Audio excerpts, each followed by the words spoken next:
Okay. All right, there we go. OBS is doing its job. Hooray! I knew it could do it. All right. So, think we're good now. There's always something.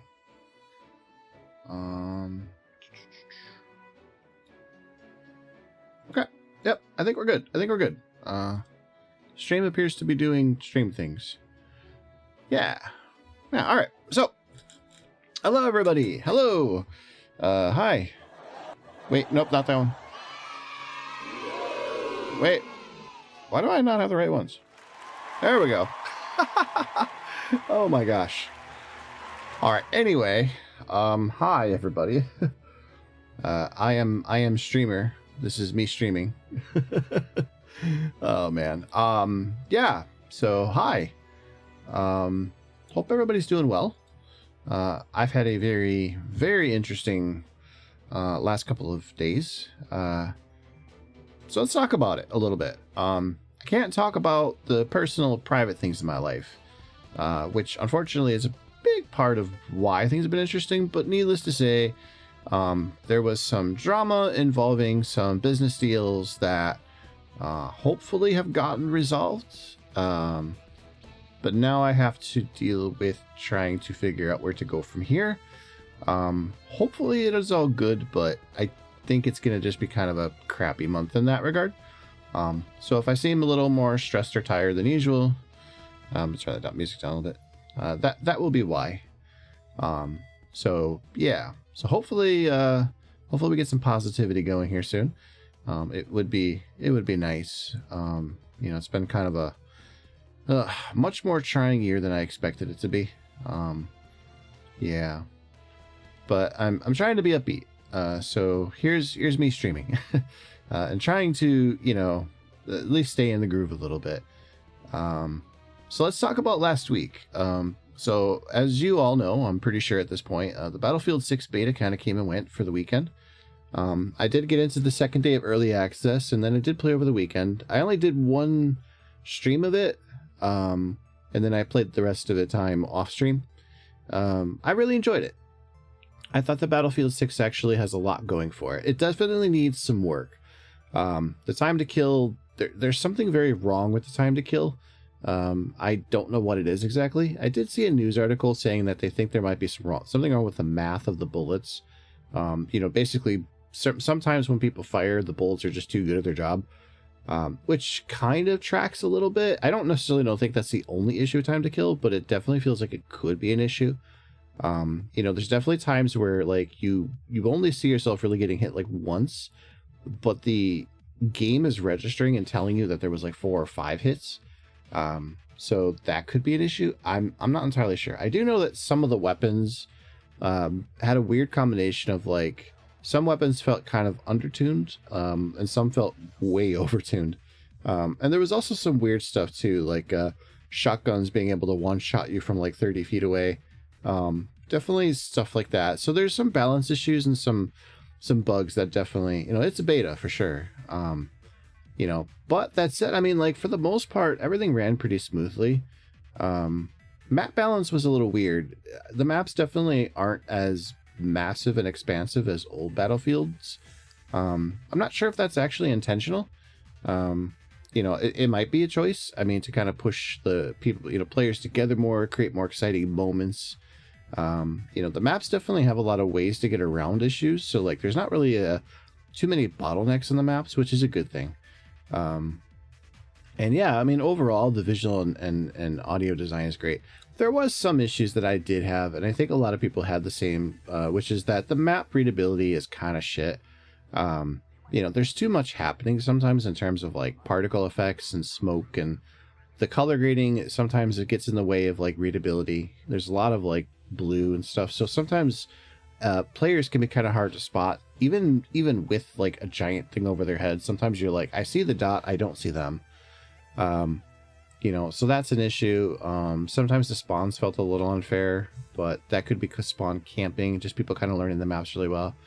I do think the mountain map is fucking ridiculous, and it needs some changes. Like that map is sniper central. It's so annoying. I hate it. I hate that map. It has nothing. super fun about it. Like, one half of the map is fun, the other half of the map is not fun.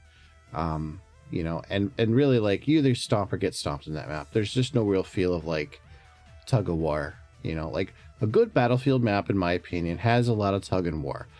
You know, it has a lot of maps and a lot of points in the map that get like objectives that, you know,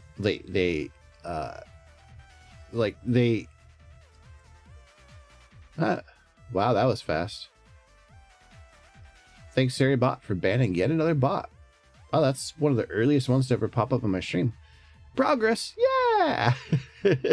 Anyways, but yeah, so, you know, the maps, you know, I think one of the best things about Battlefield maps, or at least for the franchise, is the, you know, good maps for Battlefield always have a really nice sense of tug and war. You know, you take a point, you lose a point. You know, ultimately you're taking more points or losing more points, and that determines the match. But like, you're never fully like, we have this and it's never going to go back to the enemy, unless you're just really good in stomping them. You know, and that helps because, like, when you're playing a map, you want to feel like you can assault a point that is weak, you know, and manage to take it, and not feel like every time the enemy takes a part of the map, like you basically just write it off and you never see it again. You know, it makes the maps feel more exciting and more epic.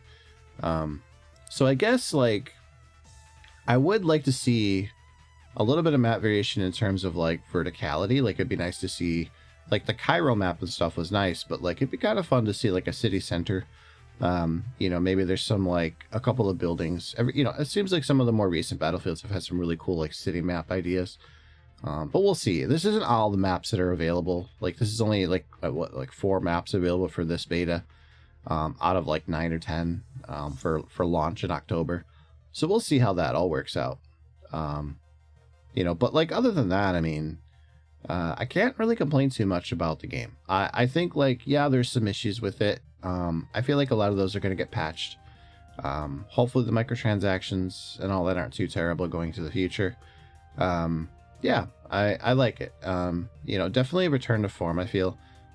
It probably is trying a bit too hard to be Battlefield 3 and 4, but that's not entirely a bad thing. But I do think that, like, one of the problems with this game right off the bat is that, like, it's going to need at least a map or two that gives you that, like, massive scale warfare.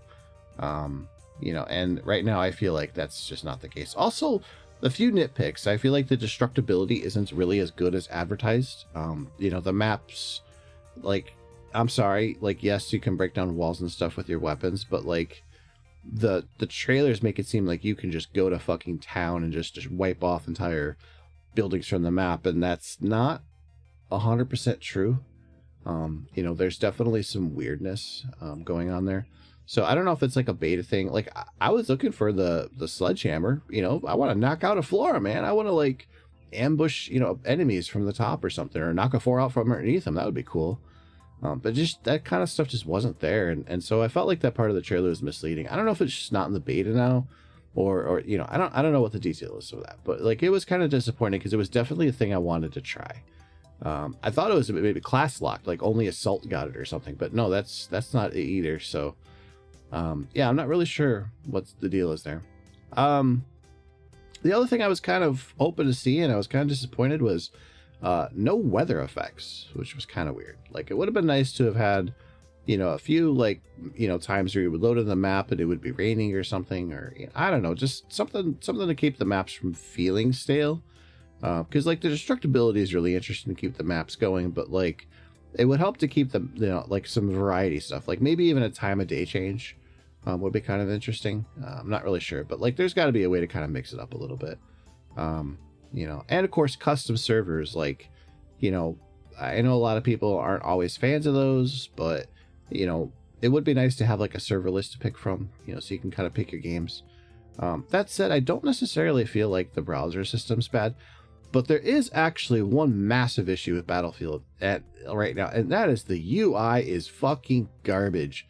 And I don't mean in the sense of like how useful it is, because there's a lot of useful information popping up when you're playing the game, but like the Netflix design that they have for like the menu, the main menu where you have to like pick through everything to start your game, Like that needs to be go. That I don't know who championed this idea that like video games need to copy, you know, streaming platform menu design, but like there's got to be a better way of doing this. Like why can't it just be more direct? You know, like everything for game design nowadays is like very simple. Like I don't know, that the fonts are simple, everything's thin and hard to read sometimes. You know, keep in mind like more and more gamers are playing on large televisions and, you know, 4K resolutions and stuff like that. Like my main monitor is a 48-inch OLED TV. You know, like, and that's what I PC game on, and I love it. It's great, but like I definitely notice when fonts are too small, and you know, even I have to kind of squint at them when I'm a foot away from the screen. Like it's a bit ridiculous. You know, and honestly, like I have a mouse and keyboard. I don't need a menu like that. And honestly, even with a controller, I feel like the menu kind of sucks. You know, there really needs to be some UI work done on the, and when you're in the game, there's information overload. Like, I don't necessarily know if I need all the information, or I'd like to be able to like move the UI elements around a little bit to make it easier to read. Like having important information into the far corners of the map, kind of like, if I'm focusing on shooting the enemies in front of me, I'm not glancing down at the bottom corner of the mini-map. That already is kind of a pain to read. You know, like at a glance icon stuff, I'm just, look, I'm in my 40s, man. Like I'm not an 18-year-old kid with hyper reflexes anymore, you know, and I'm sorry, you know, I don't play these kind of games all the time. So like, yeah, I need a little less, you know, sensory overload. You know, not that I hate it, and I definitely could get used to it. It's not like I'm, you know, unable to adapt to the times or anything like that. It's just that, yeah, I mean, like, it's a bit much. It definitely needs a better, like, I don't think all that information there is a bad thing, but the way it's presented, it's just, you know, I've seen, you know, I mean, you can see screenshots of it. It's just too much shit on the screen at once. You know, and I'm just going to say it right now, the class icons are garbage. I know what they're going for, but it looks fucking stupid. Like sometimes they're like, which one is the assault? Which one? And I'm sure, like, again, you get used to it, you learn them, whatever. But like, does it really need to be like that? Like, there's a level of minimalism to the UI that I think is just getting in the way of actually doing a good job of letting players like not be overwhelmed with information while still keeping them informed, and letting them choose their shit. So yeah, so there definitely needs to be some work on the UI. And I think ultimately, like, there's really not too many glaring issues with the beta, but like, yeah, that's probably my list of stuff. I did see because of course this is everywhere. This stupid clips that are happening of Riley or whatever that person is. Like, look, I don't really care about the whole like gender type shit about that. Like, if this person is actually transgender, good for him / her, whatever, right? I'm not here to dig on that. Like, I just, my concern is that like this person actually is cheating and is using the you know, cat girl VTuber transgender thing as like a mask to hide behind, because you're gonna get an army of defenders, of course, you know, because of course you're gonna have the army of assholes that pop in and start misgendering and all that kind of stuff. So it's hard, you know, like, but I do think just based on the clips I've seen of like, because you can, well, a lot of them are starting to vanish, you know, interestingly enough, but like you can kind of go back into Riley's earlier video clips, and there's two things that are happening here. One is Riley's definitely a clip farmer. Like, definitely they're not playing for like, you know, the skill of the game. They're you know, they're playing because they get cool highlight clips and they post them. And there's nothing wrong with that. Whatever, lots of people do that. That's kind of the name of the game, really. But the most glaring thing is like, and the one that stuck out to me the most is that those skills that are being displayed, like, people don't understand what they're looking at, and it's very obvious. So, okay, here is old school, long time first person shooter player here. Riley is cheating. Like, I know it doesn't seem like it because there's ways you can explain away all the behavior, but you have to understand how cheats actually work these days. So cheats are not designed to be perfect anymore. They're designed to be imperfect. So people will be like, well, there's a shot where, Riley overcorrected and, actually was missing until she had to correct. And it's like, well, yes, but aimbots are designed for that now. Like these cheats are designed to be not as good as they should be, because that helps sell the illusion that it's not a cheat. That's the whole point, is that it's not perfect. There's a little bit extra sway. There's a little overcorrection. Bullets don't actually, land on the first try. Things like that, right? And I'm not saying that Riley doesn't have skills, because clearly they do, but it's not the ability to move around quickly on the map and spot things before other players do. That's the issue. The issue is that a lot of what you're seeing Riley do borders on precognition. Like, there is a clip that she has where because people point to the rock clip, but what's actually more interesting, and you know what, actually, I'm just going to go find this clip because I've seen it. Let's see. I don't know if it's still on the... Yeah, here we go. I don't know if it's still on her thing here. Was it the hand cam one? It might be. Hold on just a second here. I'm gonna get all shrinky in the corner here. Let me turn that off. All right, let me get all shrinky in the corner here, and we're gonna have a little fun with this before we actually start Donkey Kong. Mostly just because I want to make it kind of clear what I'm actually looking at here. So, all right. So here we go. So this is Riley's Twitter channel, or Twitter page or whatever, right? So there's the cracked hand cam stuff. Let's see if I can find this. I need a map, not of Cairo. Yep, that was the hand cap. Yeah, this one. So unfortunately, Twitter compression is going to ruin this a bunch, but you'll be able to see what I'm seeing in a second here. So, okay. So I just got to make sure I'm actually at the right parts here. Okay.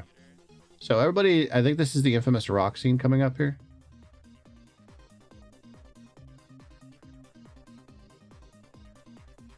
Maybe not. A little further in.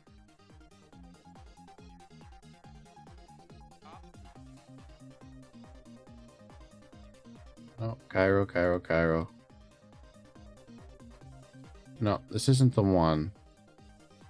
It might be, actually. Yeah, everybody saw this. Everybody saw that. Yeah. Yeah, see, this is the rocks clip that everybody talks about. This isn't the one that was the most suspect to me. It's this one. Yeah, it is this one. Okay. So, a little hard to jump back here, but... No, shoot. Okay. So, there's this one. See how fast that reaction time is? So, people blame this on... Like, people will say, oh, this is flick, right? So, okay. So, what we're looking at is... This person here was the one that was spotted. That's that dot above the head, right? So, takes him out. Flicks. Right? Oh, shoot. Come on. Okay. So, dead. Move, instant move. You see how quick that was? Right? Okay. But here's... Do you see that guy popping out right there? So, dead. Right? That was the thing. So, it's hard with this Twitter compression to really show you. But, like, there's no indication on the minimap that that person is there. Let's see here. Is this another one here?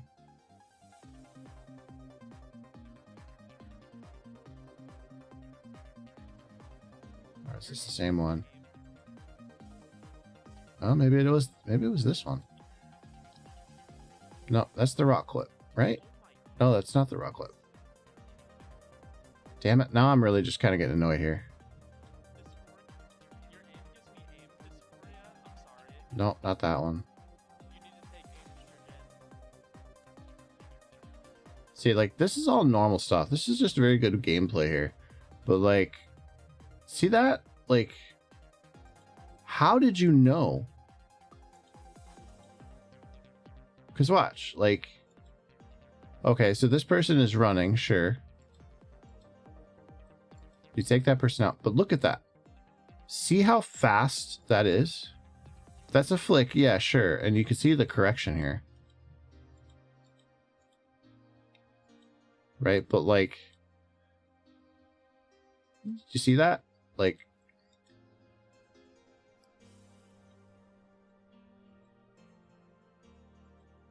so she's firing on this dude. She instantly moves over to this person as if she knows that that person's already coming. And she's correct, right? And you can see how the crosshair isn't even like, you know, on there. And this person's already firing. You can see the overcorrection, right? But even with all that, like, it's instant, right?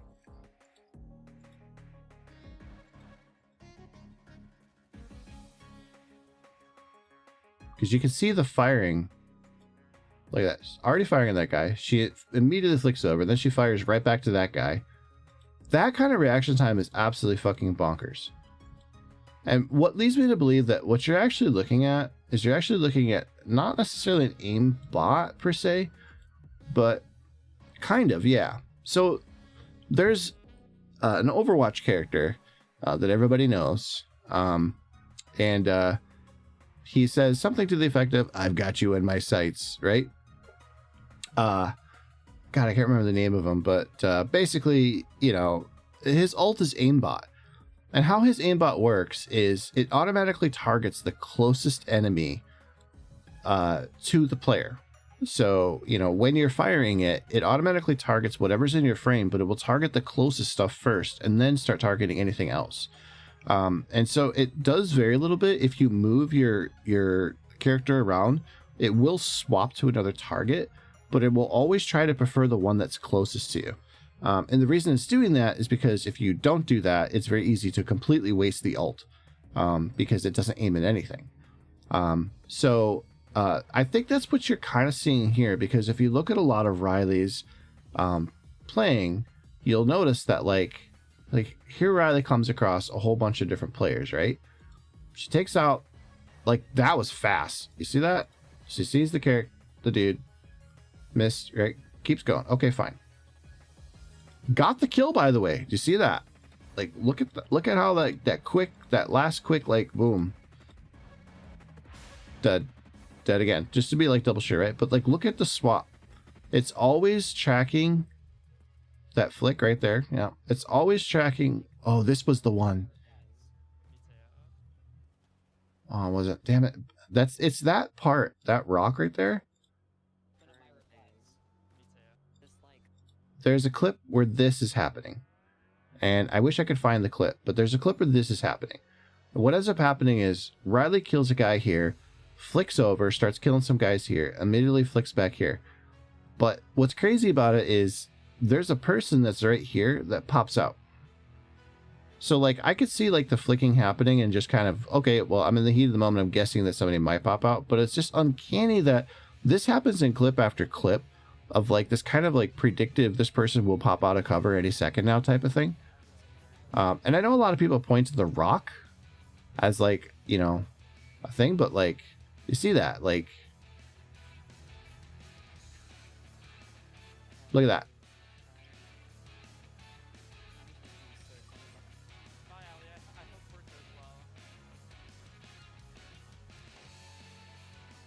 Look, I'm sorry. Like, I know you can say, like, this person's just really good at video games. And I genuinely believe that, yes, it is very possible. It is very possible to be that good at games. I'm not saying it's not impossible. But my issue with it is just very simple. It's that, like, to be that consistently good in game after game after game, how are you... it borders on superhuman. You know, so if this person is genuinely that good, like, kudos, I guess. I don't find that kind of person fun to play against, that's for sure. You know, but I genuinely think that there's some cheating happening. I think that it's being disguised very carefully. You know, and like, I'm sure that like it's possible, because that's another thing people think is like, oh, well, Battlefield is just going to ban this person if they cheat. Well, yeah. And then they're going to go out and get another account. It's not hard to get game keys. Like, it's not cheap per se, but depends on the country you live in or anything like that. But like, you know, there's going to be a ton of Battlefield keys on the market. You know, so it's like getting it back into the game won't take very long. You know, especially if you're a cheater, because, you know, why do you care? Right? Like, you know, like this has always been an issue with these types of games, is like, you think you're banning the cheater permanently, but no, they just get another account. They keep going. You know, and there's been a lot of suspicious things about Riley. Like, for example, there's a ton of Steam accounts that Riley has had.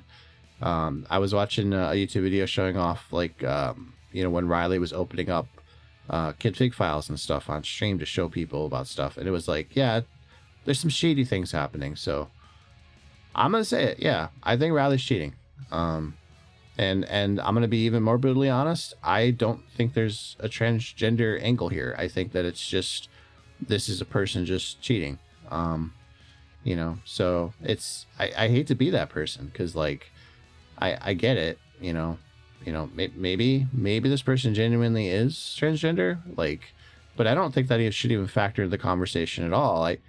I genuinely think the issue here is that this person is way too damn good, you know, and that's suspicious in itself, because I mean, you have tons of amazing players, you know, like Shroud is a absolutely fucking fantastic FPS player. You know, it's like, you know, if you can I mean, there's been people who are at actual tournaments for shooters cheating, like as contestants, they are cheating, and they don't get caught immediately. So it's like, it's not really that hard to believe that there's a streamer who just happens to be magically very good at a lot of games. And there's even comments, you know, from older videos of Riley's, where people are talking about like, wow, it's amazing how you've improved so quickly. You know, and it's like, well, you know, I could see some of that being chalked up to practice, but like, what would be interesting is seeing, you know, like, I don't know, old videos, like what was Riley like 3-4 years ago type of things. It would be nice to see the progression of skill, but I just don't think you're going to get that. And I don't think you're going to get any answers. And ultimately, it doesn't really matter. Probably not. But it is definitely something that, you know, has been in the community lately, because, you know, Battlefield 6 is the big hot thing. So, and we'll see how it actually works out when the game launches officially. You know, betas can be messed with, but the real deal, that might not be so easy. You know, and EA's already bragged about how many people they've gotten rid of from cheating. So, yeah, and cheating is going to happen in these games no matter what you do. You know, the goal is to minimize as much as possible. So, you know, we'll see. But yeah, it's definitely an interesting controversy. And I think what makes it just that much more messed up is just like, you know, you don't really know enough about this person publicly to know if they're, you know, genuinely transgender, or you're just using it as like a shield to hide behind, you know, so that the defense force comes running when, you know, chuds on the internet start, you know, mocking the gender and not the person's gameplay. You know, because that inevitably happens. People will be like, oh, it's a VTuber, oh, it's a cat girl, oh, it's an anime thing, oh, it's, you know, it's a dude who's trying to be a lady or whatever, right? And then like nothing else matters, and people just start taking pot shots at the character, you know, and not you know, the character of the person, and not actually the gameplay. You know, when really what is more important here is the gameplay. Is this person cheating? And if so, how?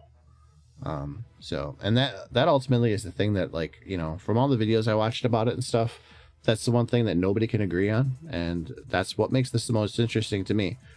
You know, so yeah. Anyway, what do you do? So, you know, and let me be very, very fucking clear, is like, I am 100% in favor of, like, you know, I support transgender people. You know, like I have friends who are transgender. I know that's like I have black friends kind of thing, but like I have friends. You know, like I one day maybe I'll tell you about my own personal experiences with that kind of stuff. But like, yeah, it's it's hard to talk about. It's the old pedophile joke type of thing. It's hard to talk about these things without people starting to believe that you're part of the problem, so to speak. You know, it just becomes very uncomfortable. So, you know, but just like how like a woman can use rape as a weapon against men, even though women absolutely are justified in, you know, declaring that they've been raped and stuff and that people should believe them. It does make it complicated when people abuse that privilege, so to speak, that right, you know. I hate to say privilege, that's not the right word, but like, you know, it hurts the cause. It's like when a criminal dresses up as a police officer, it makes it hard to trust actual police officers.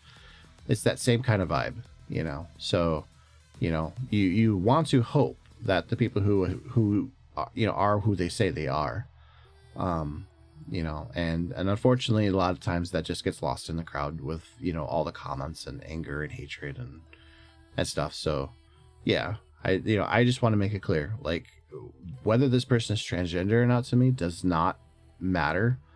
You know, it shouldn't matter to anybody, to be honest, because, you know, who they are is just who they are. What they choose to represent themselves online as is the person that they are. You know, but like, you can't, you know, I'm never going to meet this person in real life. So, you know, this is all I got to go on. You know, but just based on the videos I've seen, yeah, I have a strong suspicion this person's cheating. And just being very cheeky about the fact that they don't think they can get caught doing it. So, yeah. Anyway, the next Battlefield beta is going to be actually Thursday, the 14th, and it goes, I believe, through the 17th. Let me look at my calendar here. Yeah, so it'll be Thursday through Sunday. So I know that they announced that they're making some changes based on the feedback from the first beta. So it will be interesting to see what they've changed. So there definitely will be another Battlefield stream this week, maybe Thursday. You know, we'll see. You know, but yeah, I don't know, like, if I'm going to keep playing Battlefield, because, like, you know, when it launches in October, there's so many games to play. And there's a lot of great, awesome Halloween games and stuff that are going to be coming around that time too. So like Silent Hill F, you know, so it's like, and I already have enough games on my plate as it is, you know, that I need to get through, like Donkey Kong Bonanza. So, you know, let's try and make that happen, right? So let's see here. I think things we need to do here are, let's see. Oh yeah, that's right. I gotta do it this way.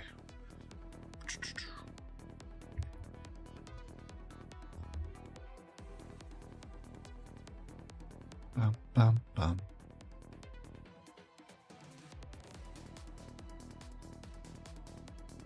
No signal.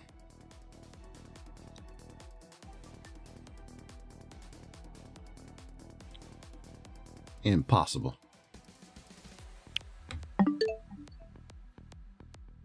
Okay.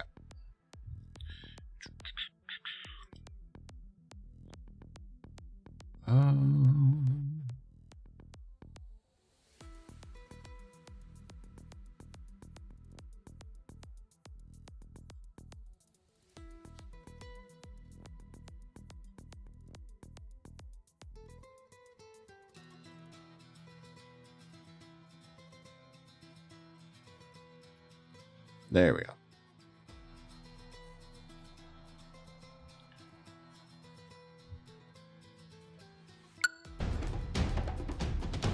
Yeah.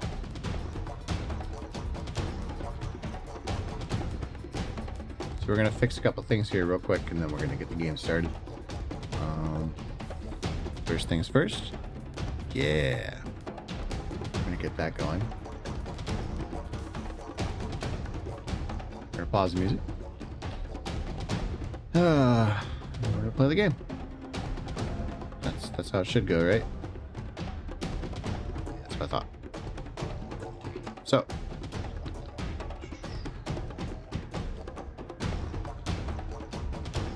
Look at that.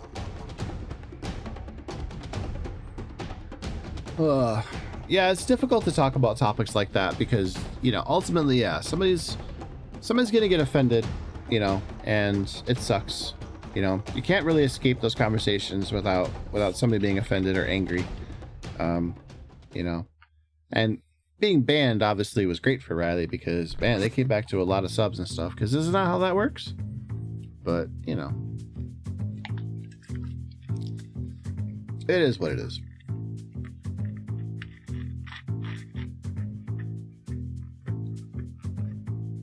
But like I said, you know, the biggest issue for me personally is, despite the fact that, like, you know, those types of people are really good at what they do, my personal biggest issue is that it's just not fun to play against them.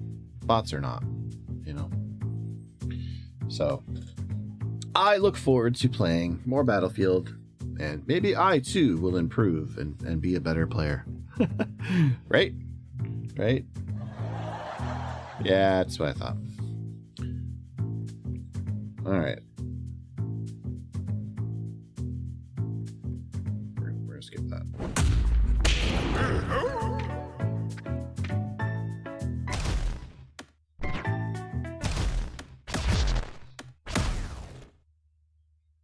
All right, let's get some DK going.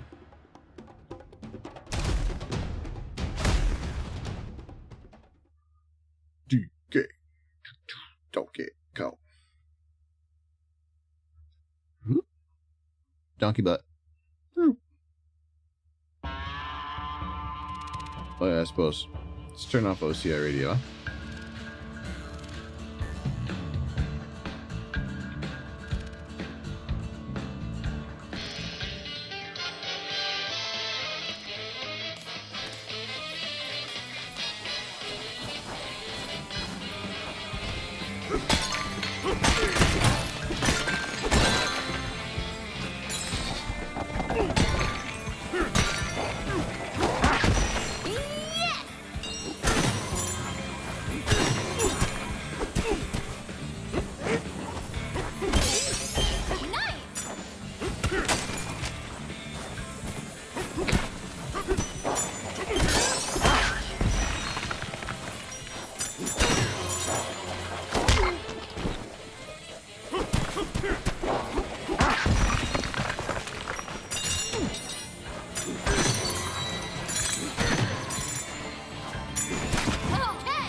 Unfiltered potassium.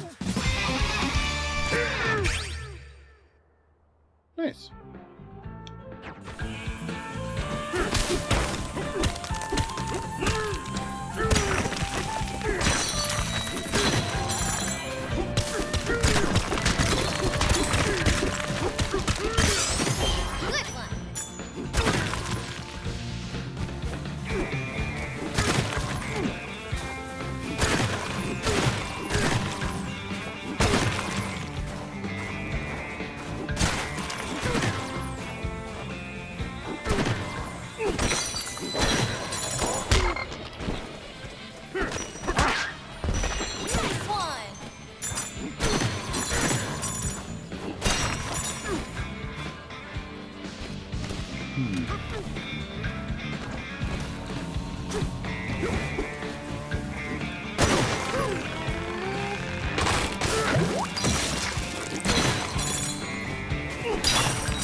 Damn. Is that a giraffe rock? Okay, sure, why not? Our banana warehouse was stocked full until those rowdy rustlers ransacked the place. Now the only bananas we have left are the ones these varmints missed. Say, we should move by our village and make sure everyone is okay.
Oh, that's handy.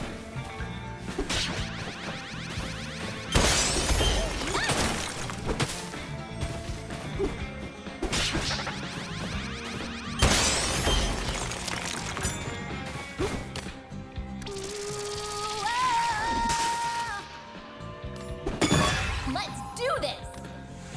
Yeah, let's do this. Well, if I was using a controller, huh? Thorny Blast Cave.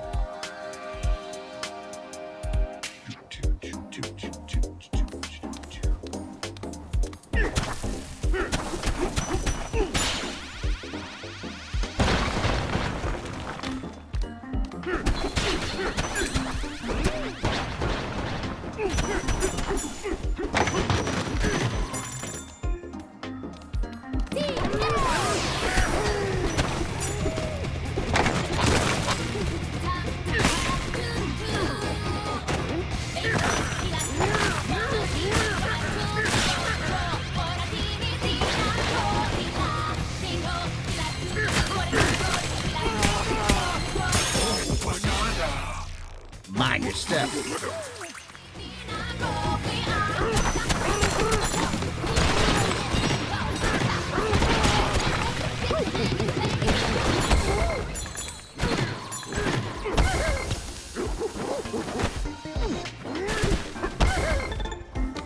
Easy now.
There we go.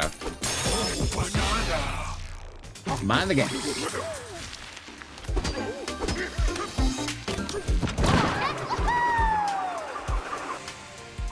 Nice. All right, that was pretty easy, right? And we're back. Wait, Let's do this.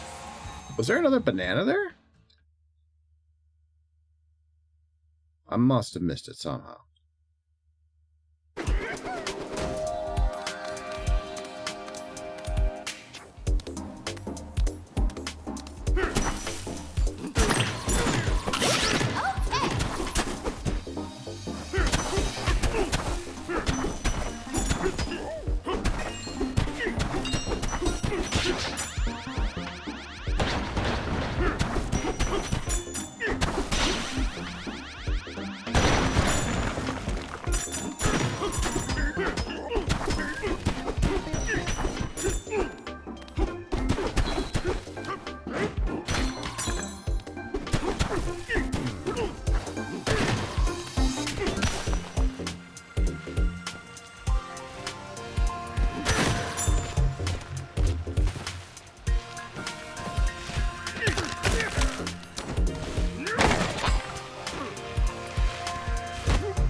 Why did I do that?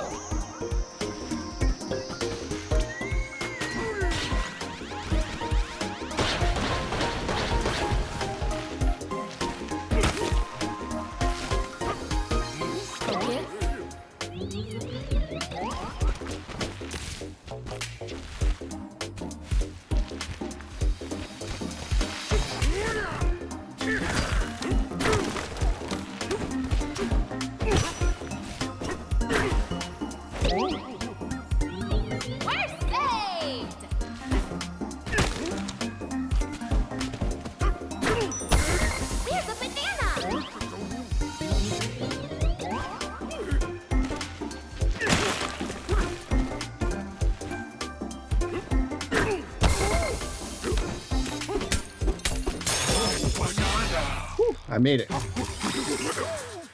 had to lock in for that.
I think I got them all. Boom, boom, ba-da-da, boom. What an adventure! Okay, so I got them all now. Cool!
Hello from Constructone Development. We make or break whatever it takes. Want to build a minecart cart? You just need to cover that cost. Yeah, I have more than enough. Wow. Construction complete. Dude, can I hire these guys for construction? Damn.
we go. Get up there.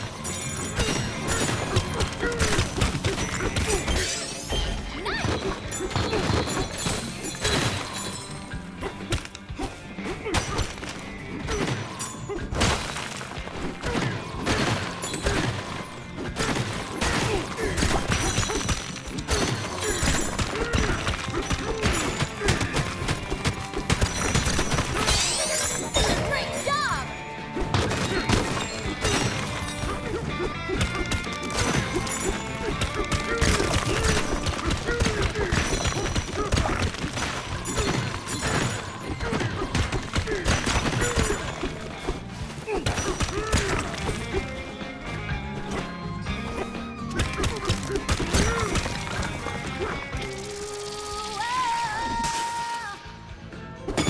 Let's go!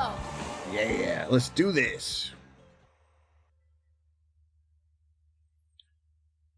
Squealoid times 10.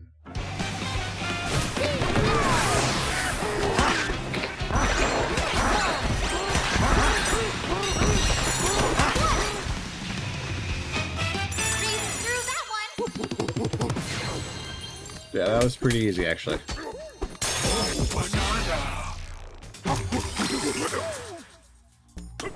Okay! Yeah! Yeah.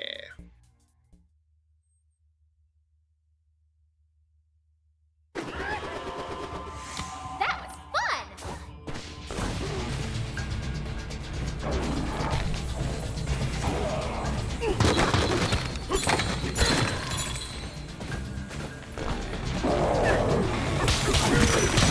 One more! Good find!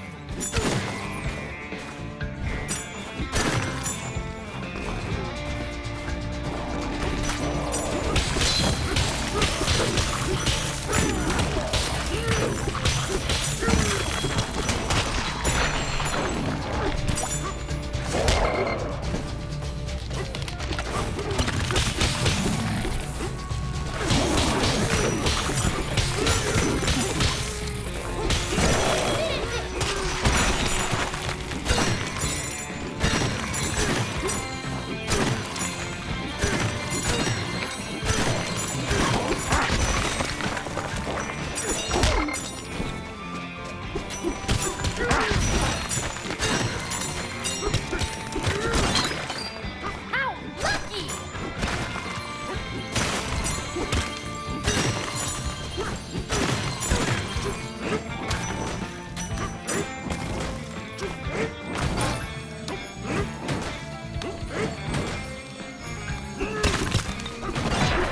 You found a map!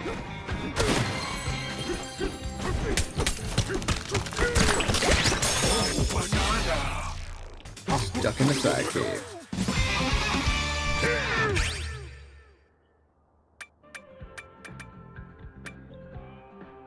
Huh?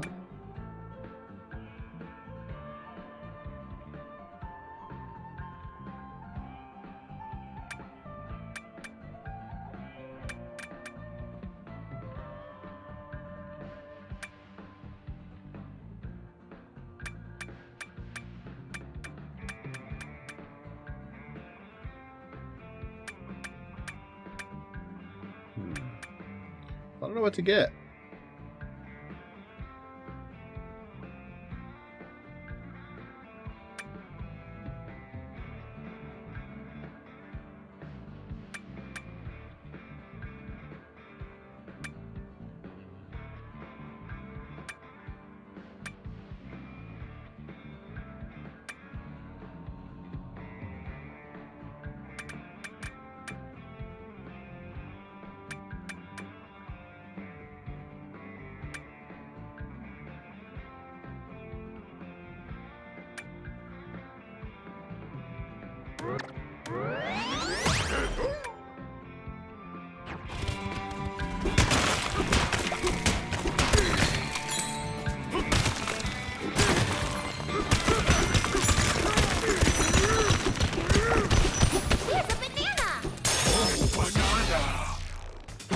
A lot of bananas just kind of laying around in this level.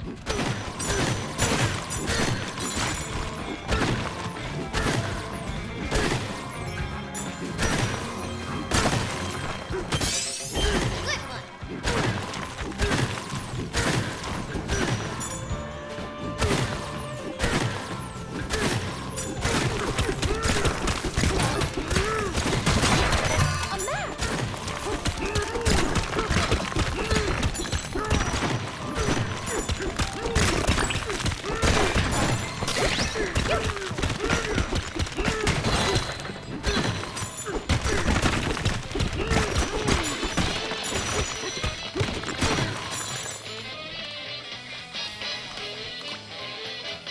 Okay.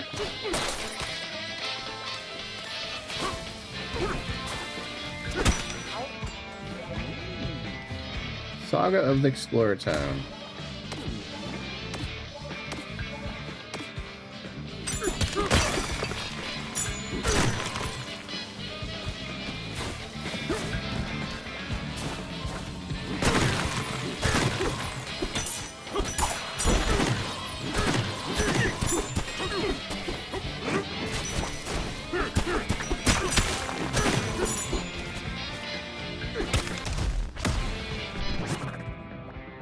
Alright, anyways.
Cool!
Oh, that didn't work.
how to get that banana.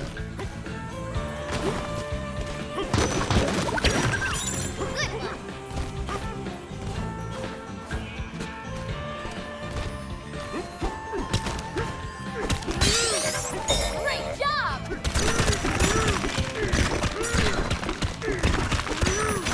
A banana! Oh, there we go. I guess that was how you do it.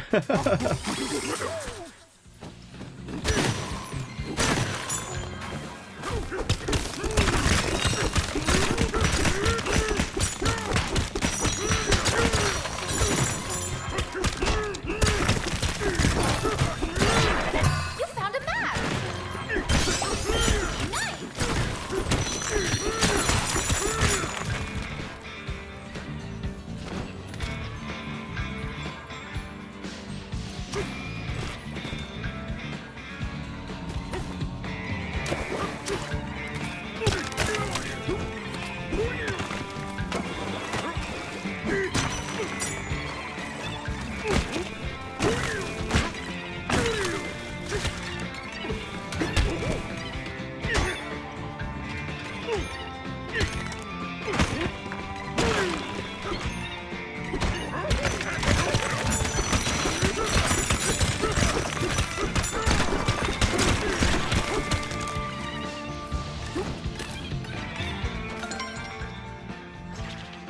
I guess that works.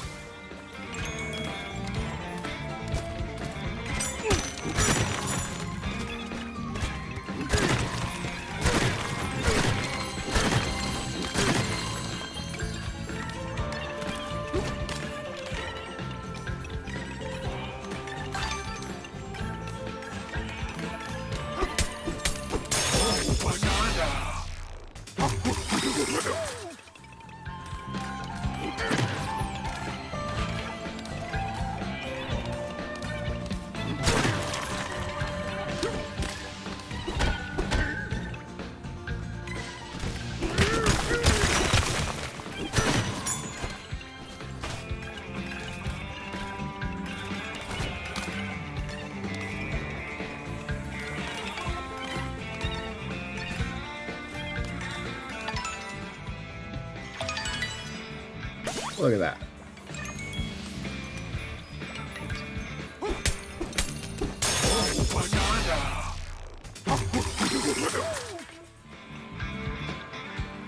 All right.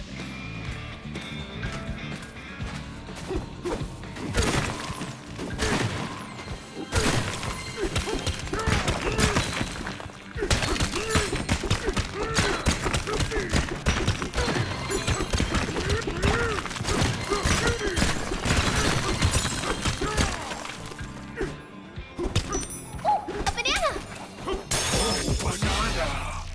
Super in the clip. Nice.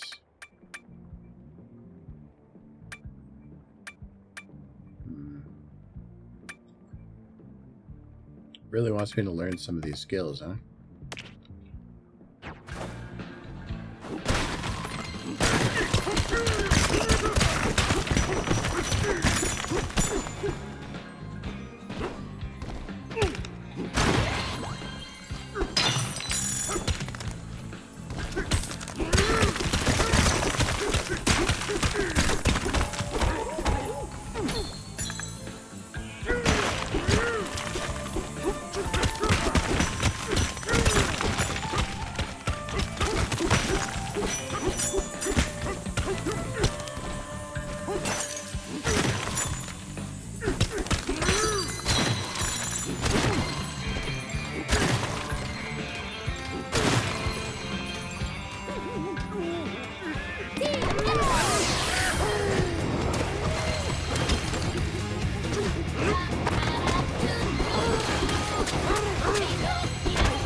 Nice.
So it's not actually doing anything to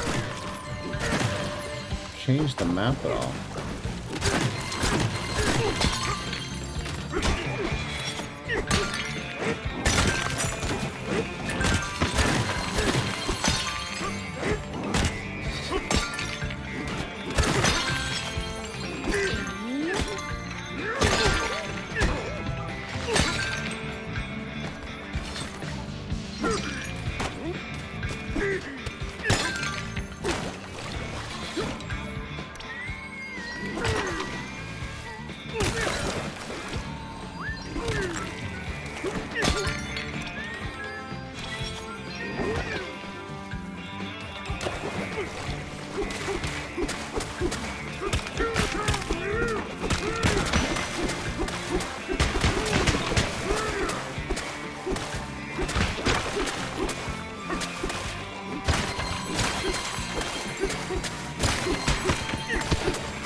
There we go.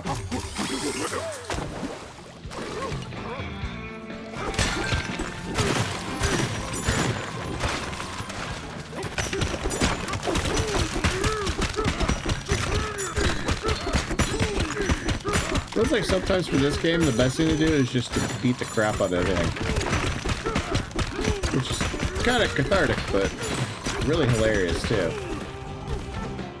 Oop, almost thought I was going to fall off.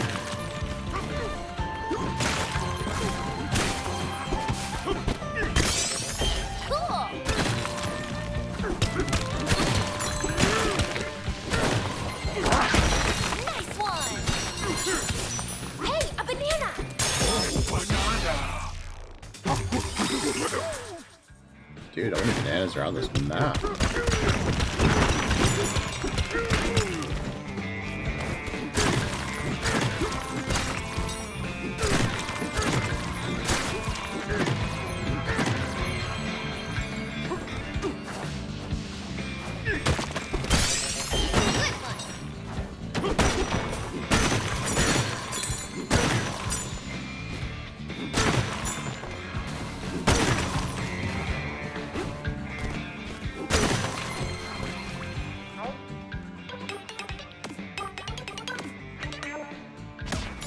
Sure, why not? We'll build another one.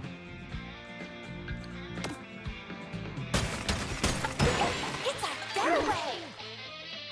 You built 2 getaways in this layer.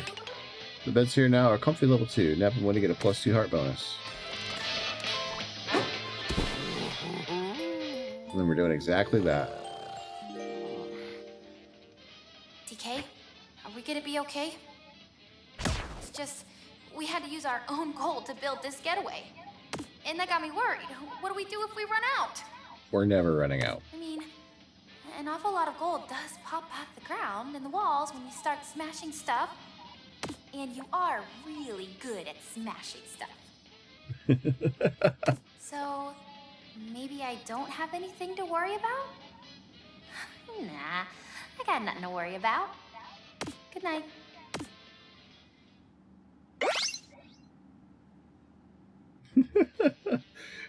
Those are those thoughts that keep you awake at, like, you know, 1 in the morning when you're trying to get some sleep. you know, and you're just laying in bed, trying to think about like, trying to think about like what you want to do, you know. Oh no, there we go. My TV was still blasting its volume. Forgot to mute it. My bad. Not that I think it really mattered. You guys probably heard the capture audio better than the TV audio.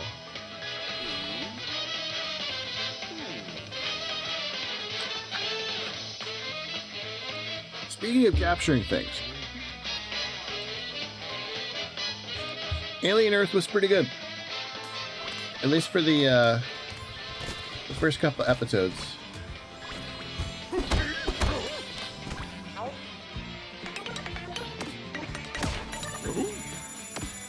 These construction guys are extortionists.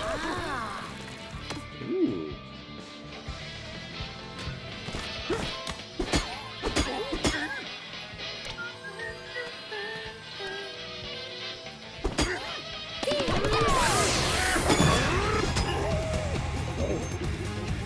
Okay, so you need him to get into some of those.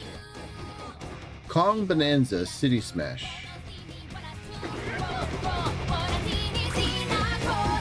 Oh my gosh.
Alright, I got the banana though.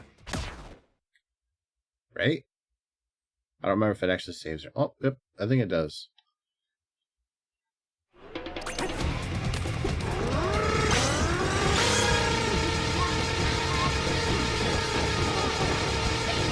Look at them booty cheeks.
So you really gotta focus. There's time limit is not generous here.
I don't know.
What am I missing?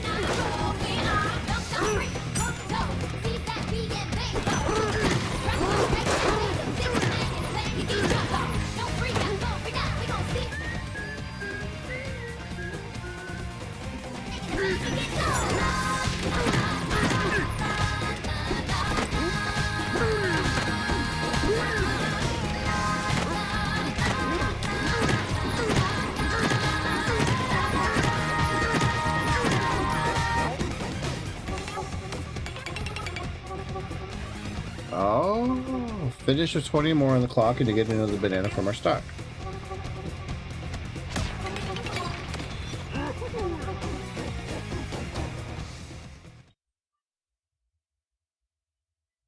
Okay, so now I just gotta blow shit up as fast as I can.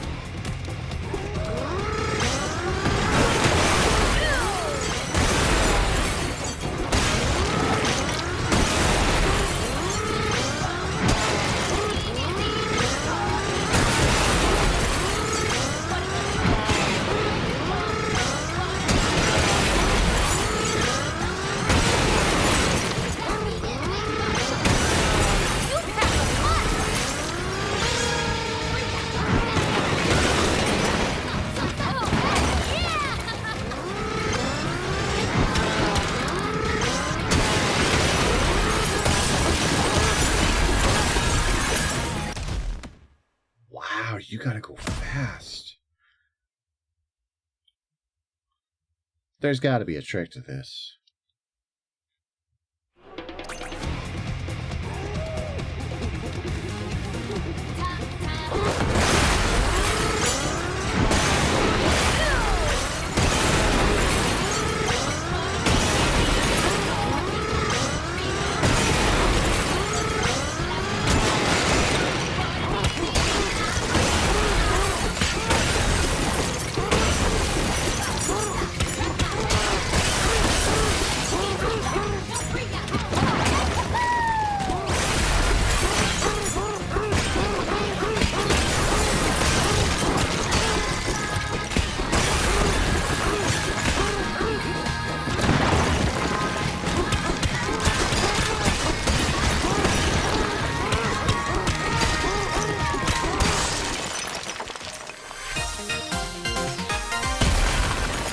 Yeah? Great job!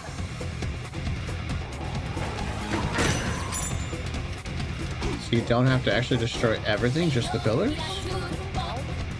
Interesting. Okay, I think we can actually do this then. So the goal here is to take out the pillars, not the walls.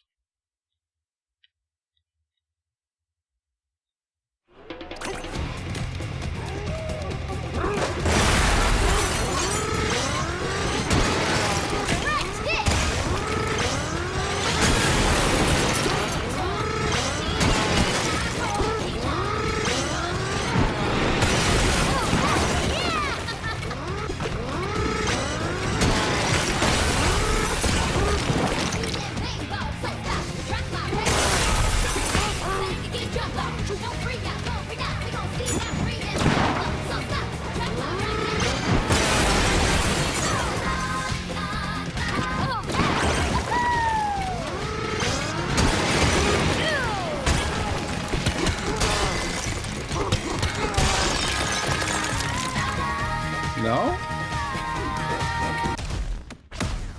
Okay.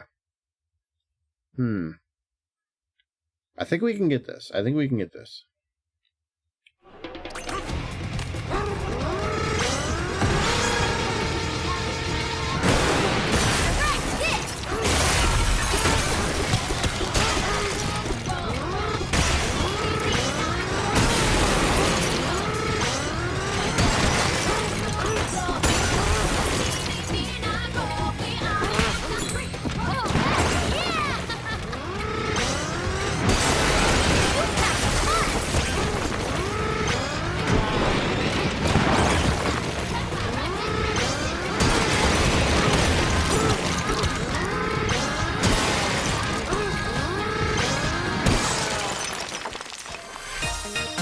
There we go. I think that got us the... It did! Nice! Wait. Damn it. There we go.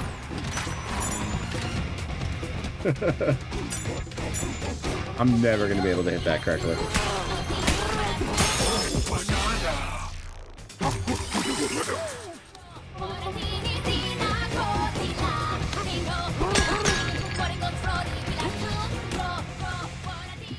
I'm out. Yeah. That was fun! I was actually.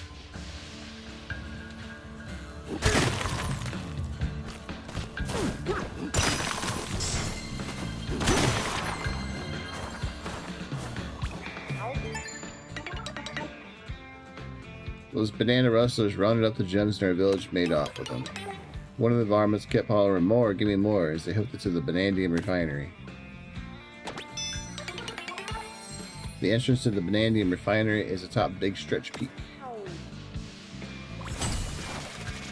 I mean, the villain literally has his name on, or his face on the mountain. A banana!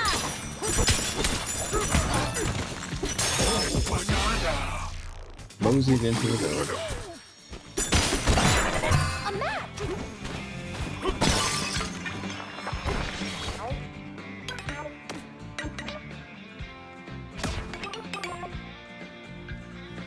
Holy shit! 200? Nah.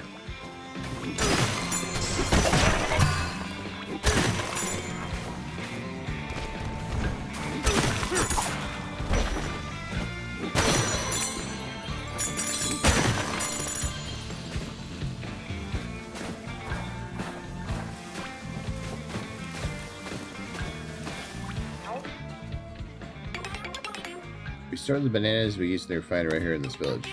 Or we did before they were stolen. We might be able to round up a few left behind in the Underhoof warehouse.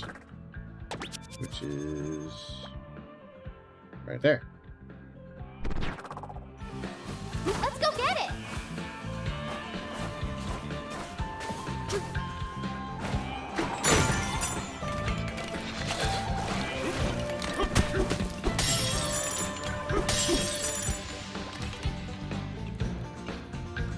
Oh. Oh.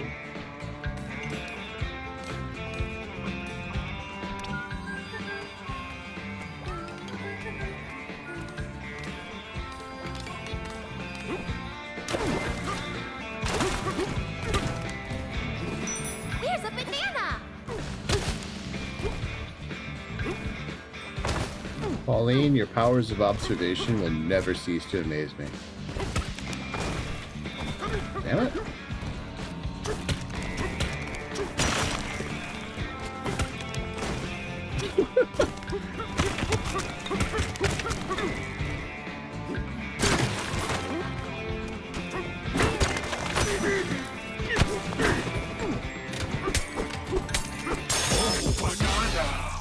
High shelf down below. We got it.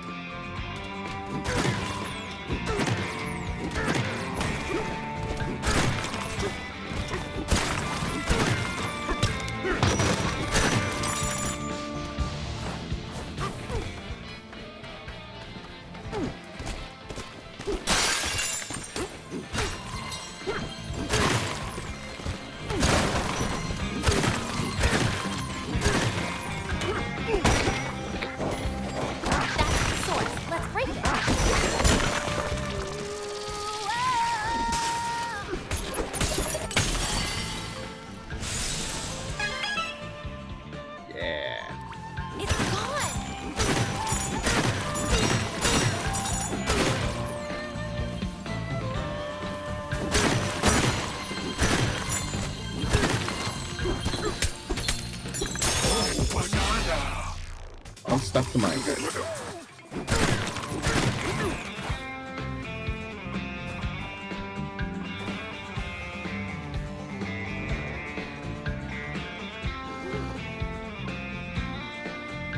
Whew.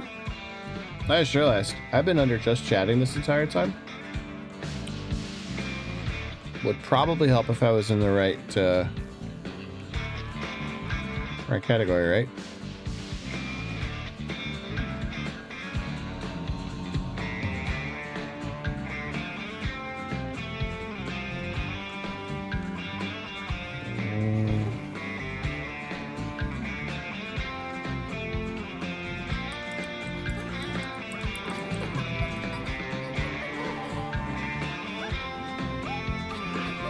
There we go. Oh well. Again. Nope, not that one. Nope, not that one. Not that one. That one. I'm a dork. Professional streamer, everybody. Also, I noticed it said 322 viewers for this game. It always kind of amazes me how quickly games can fall off. I'm not saying that like nobody's playing this game at all, but like it was all the rage and now it's not.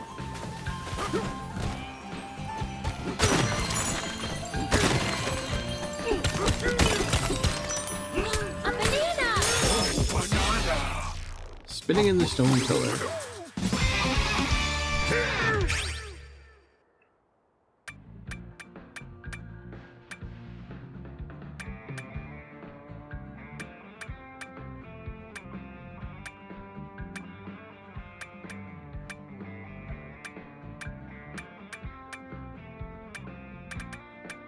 Oh, I don't have anything to spend this point on.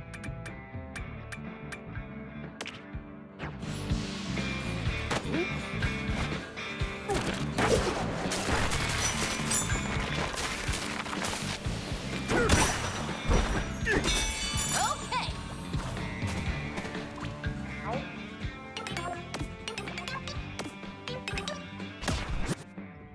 What you got?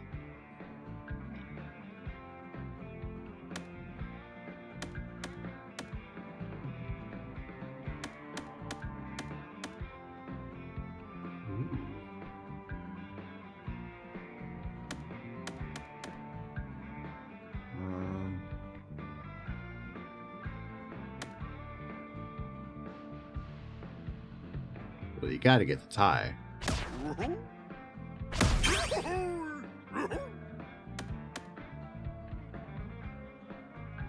Ah, you gotta come back with 2 more of those. That's okay.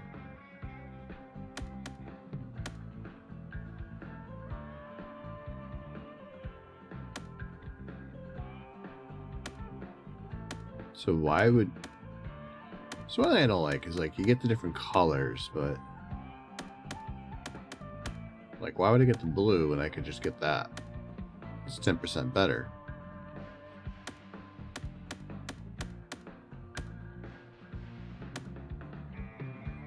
But really, I want the colors.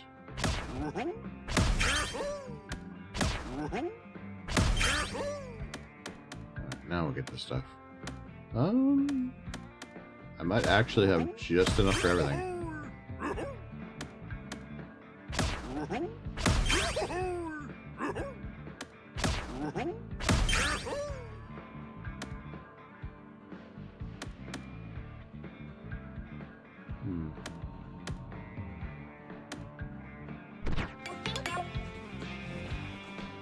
Wait.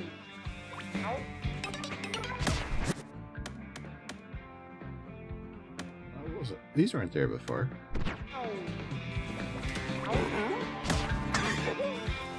It's alright. We got the colors, we're good.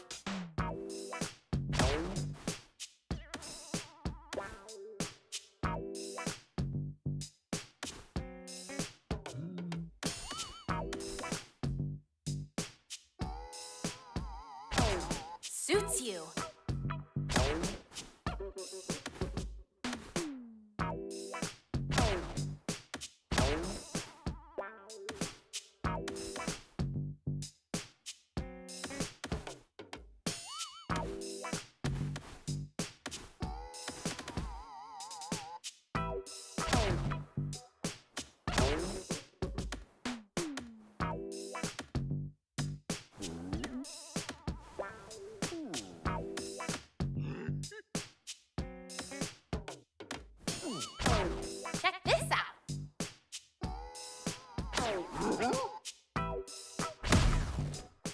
looks pretty good, actually. I think I like that.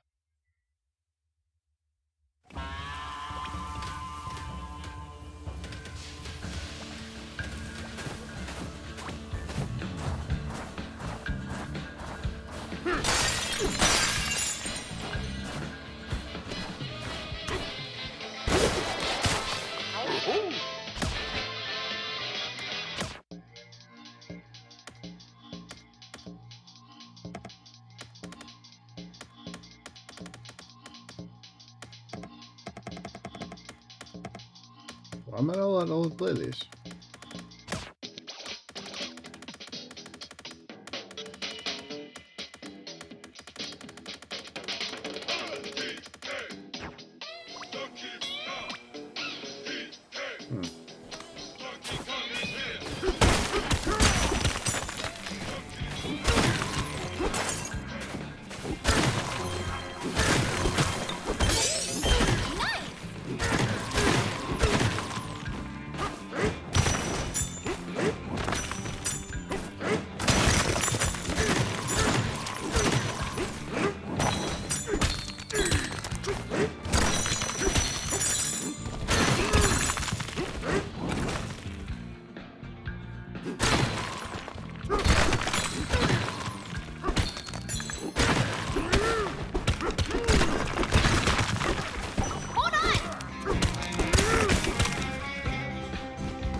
Heck?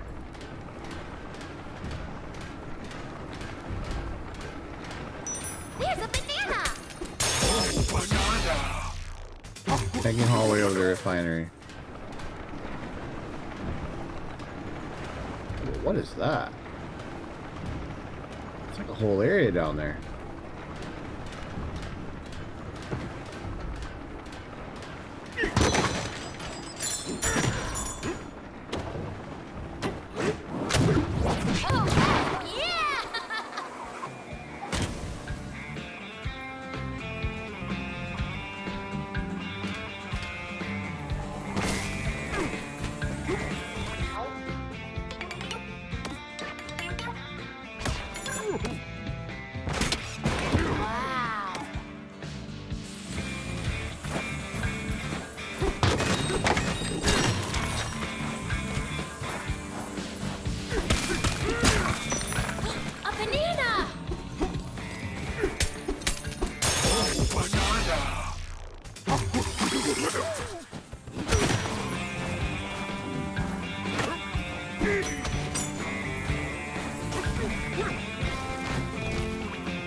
I built 3 getaways in Slayer. The best area knockoff for level 3.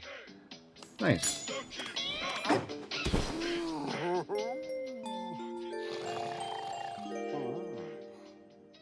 Hey, DK, are you awake?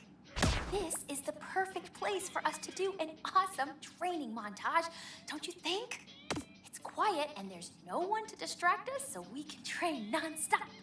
We'll practice all sorts of awesome moves, one after the other, getting stronger, getting faster. Whew. Yeah, our montage will look so cool. But, maybe we should just get some sleep first. Good.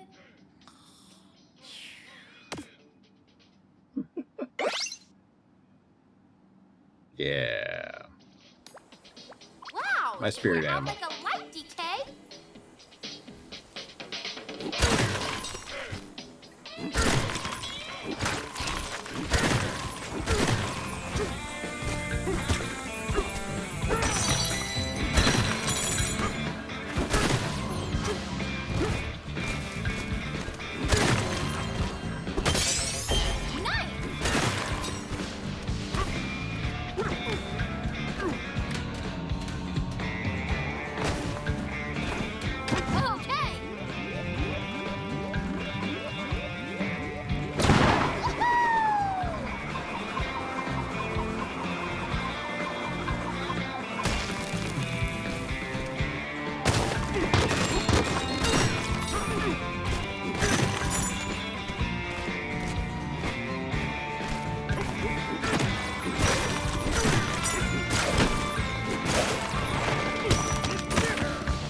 Dude, another getaway? It's our getaway!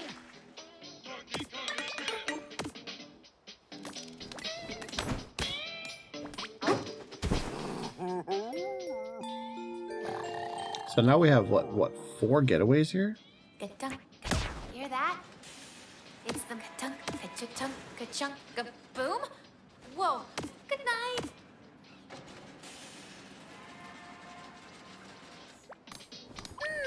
Got some goodsies.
What's this?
I think I've done everything I can right now.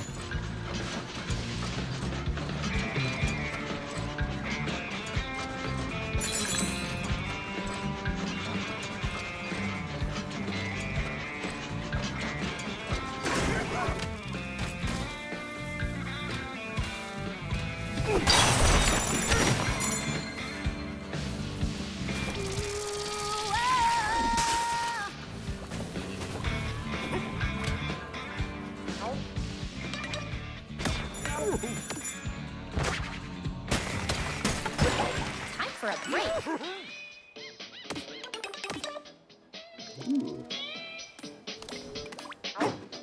There we go. So now I gotta upgrade. Nice. Hey, DK, that crystal stuff is really pretty, isn't it? It's all cool, but what I really love is the way it sparkles and shines when it shatters. So if you don't mind, I want you to smash every bit of crystal you find! Damn, lady. Okie dokie. Good night, DK.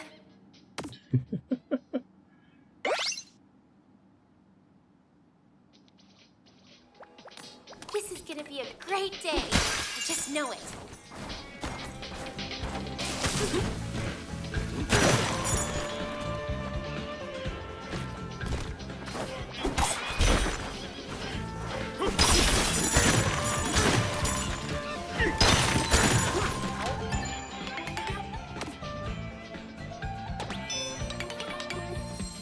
If it's the entrance to the Bananium refinery you're looking for, just hoof it up to the summit over there. It may look like a stretch, but ways where you can climb with ease. Let's do this! I got a few things to do first, though. Big wheel balloon hunt.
There we go.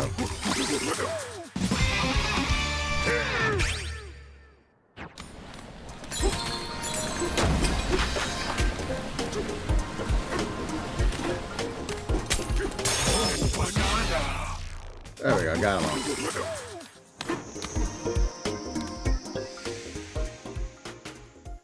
Who's the boss? Yeah, who's the boss? That was fun!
is this? Blasting for gold.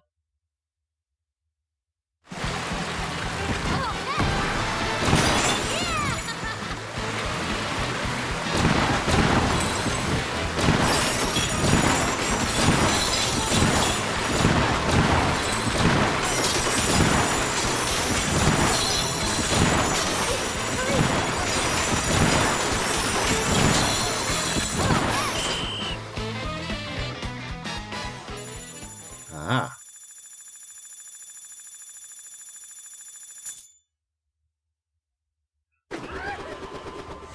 That was fun!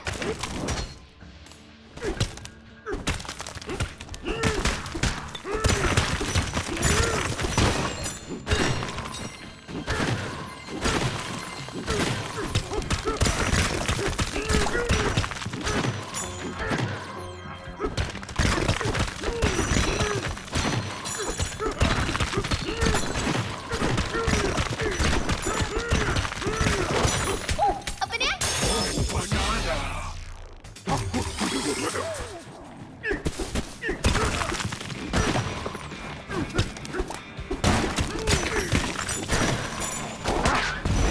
Nice one!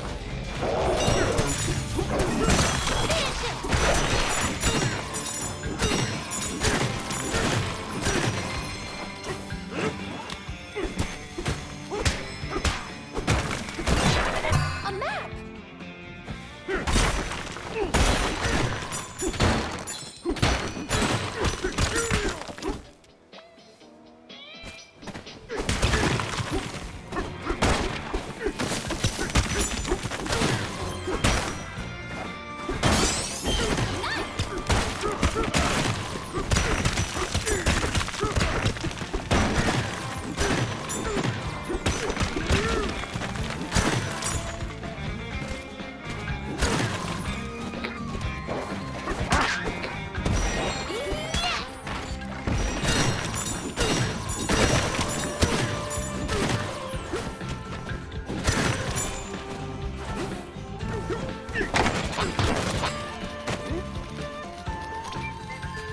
Aim.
Those no-good scoundrels, they carve their own faces into the rock.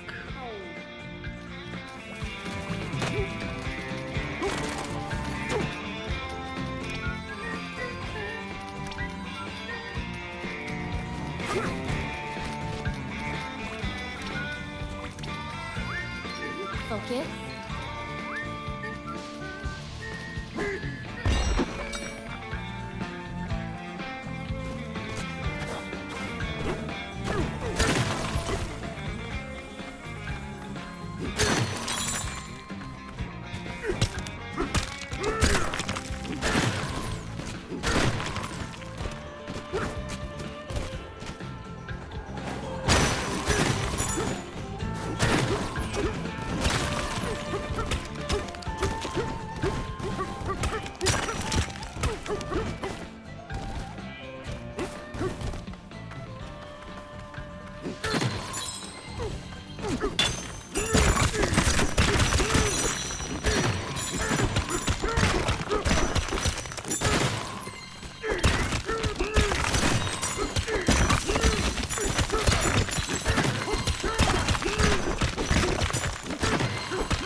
compatible earring.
Forgot that was a stone.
You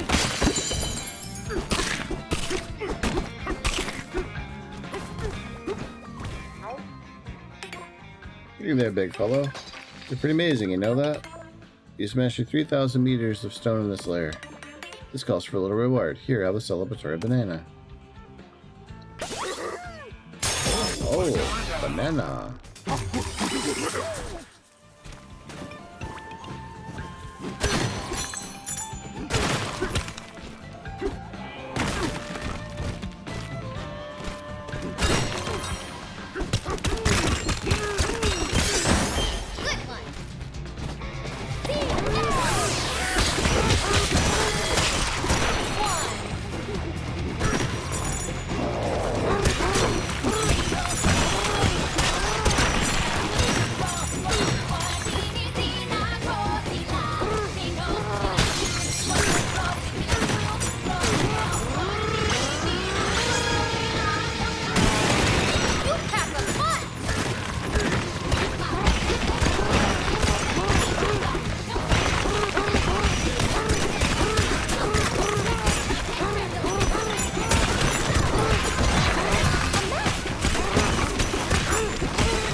Okay.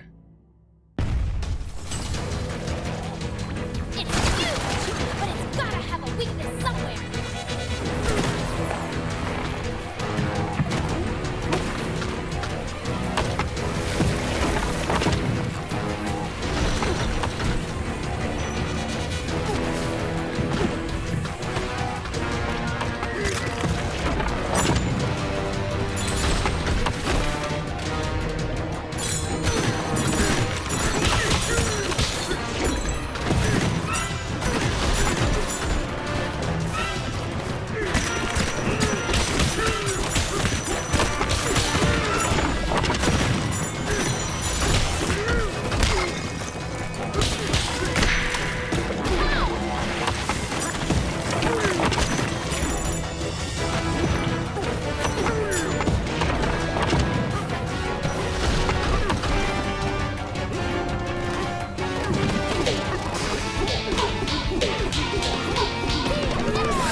Grumpy Kong's not very good at making bosses.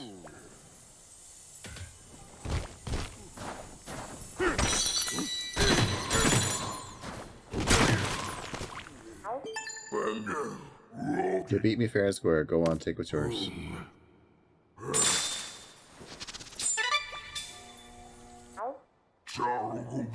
My best wasn't good enough again. At least I slowed you both down. Well, you trashed my hard work. The boss still closer to the planet core. I'll finish the job next time. Bet on it. Whatever, bud.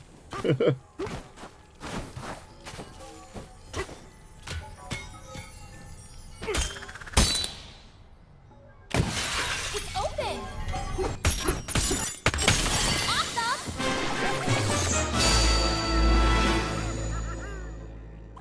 Nobody's stronger than you, DK.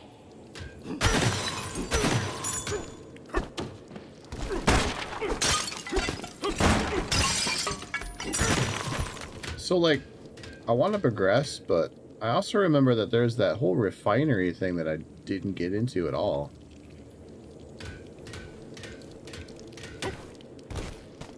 Which kind of annoys me.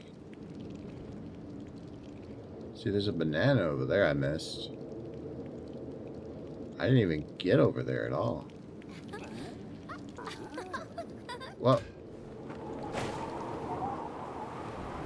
it's okay.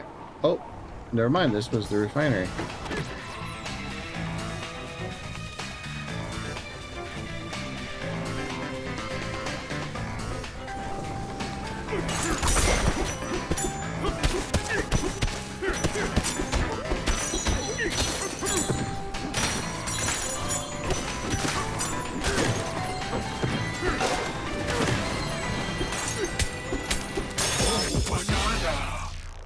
Beat Grumpy Kong.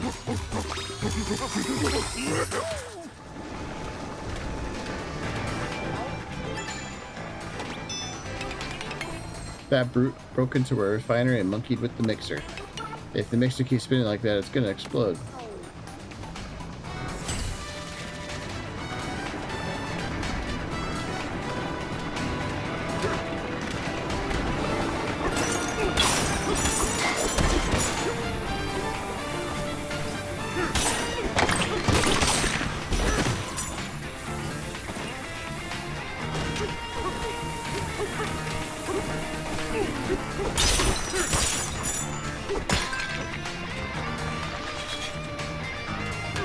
Ready.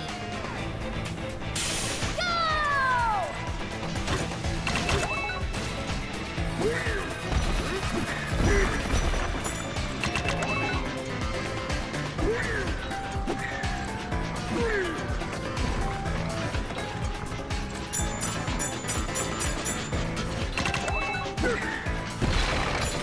Get him!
Gotta get that banana.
You got this!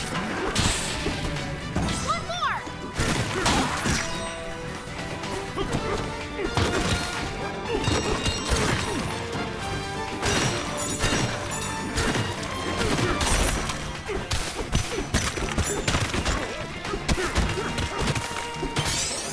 Cool!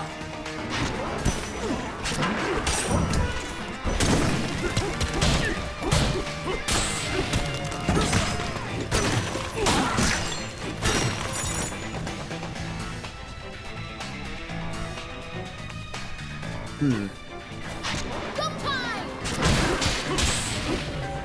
Finish it!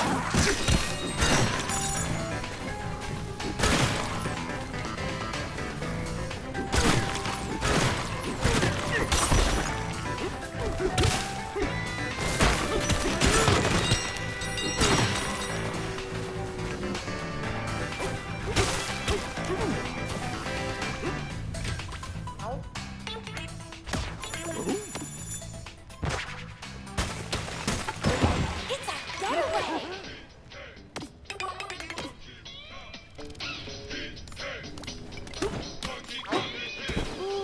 All right. Hey, DK. Do you think fractones ride the minecarts to get around down here? Seems like it'd be a convenient form of public transportation. They could fly through all the caves easy, like whoosh. Oh, but the giraffe fractones would definitely have to duck their heads. Well, good night. These are literally shower thoughts. Hey, Dark Nova. How's it going, man? Refreshed and ready to go.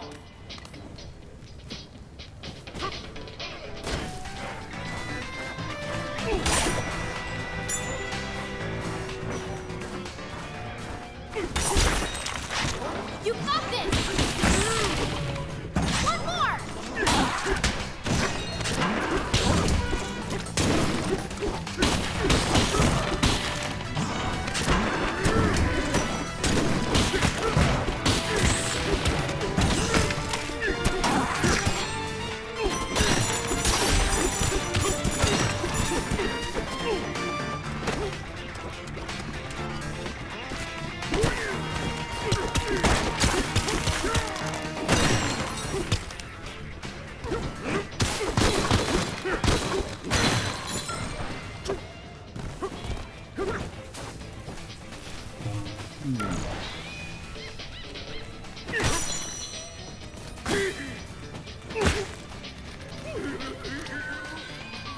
Aim.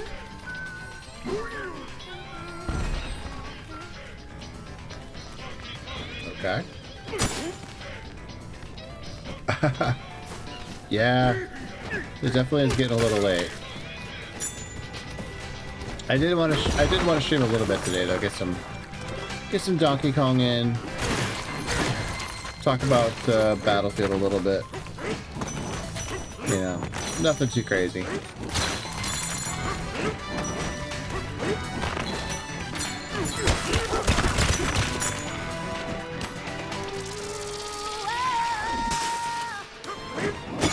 Let's go. But this might just be a normal short stream. I did plan to stream longer this week, you know, like yesterday and today, but that didn't work out.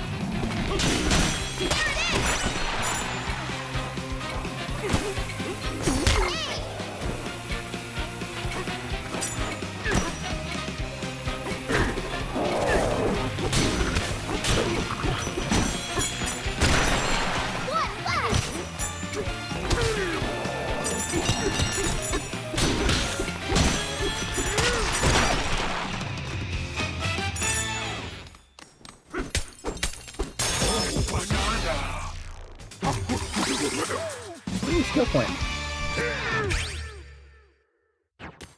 Alright, we're gonna save it though. Do do do do do do do do do do. I don't know if I actually have that one set up.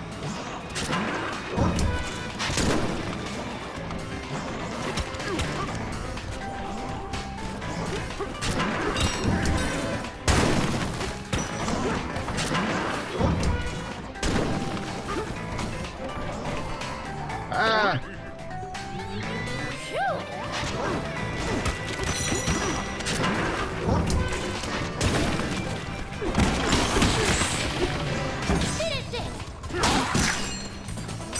There we go. Well, it's definitely worth a shot. Yeah, I'm trying to figure out like how to get my channel point set up. Since I'm using streamer.bot or streamerbot or whatever you want to call it. You know, I've gotten a few things kind of for it already. Some green screen clips and stuff, but yeah, sooner or later I'm gonna have some redeems for channel points and things like that too. So headpat will probably be one of them. But I need to figure out how to, like, you know, do it all. So I have to look up more tutorials. I did get my V2 model all sorted out and everything though, so I'm glad that part's done. So now it's just setting up all the Twitch side of things, like the channel points and the redeems and all that kind of stuff. And then eventually I'll splurge on some cash and hire somebody to commission somebody to do some art for the channel and stuff too. So was planning on doing it like soon, but unfortunately real life kicked in and said, nope, you don't have money for that right now. So you have to spend it on other things. So yeah, it's kind of, but, progress. We're making progress. Little bit here and there. The stream gets upgraded and updated and changed and stuff. So, you know, be nice to do it all at once, but you know, this is how we're gonna do it. So if you have any ideas for like any redeems or anything for channel points, let me know though, because like I'm kind of at a loss. Like I have a few ideas, you know, for some silly stuff, but like I don't know. I feel that on a spiritual level, Jack goes to bed, I had no choice but to walk out. Yeah. Oh man, I definitely had that feeling last week. We were stupidly busy, and like we had 4 people call out, which just made the workload even harder for everybody else. So yeah, part of me was just like, you know what, I should join those people and just not be here today. But I persevered through it because hey, it's a paycheck, it's a job, you know, pays the bills. That's the most important part. It pays the bills, and you know, like I can't really ask for anything better than that. I mean, I can, but you know. But you, are you looking for other work, or you already lined something else up? Because yeah, I mean, that would kind of suck if you were, you know, just kind of, you know, not really sure what you're gonna do next. Ah. Whoa! How did I?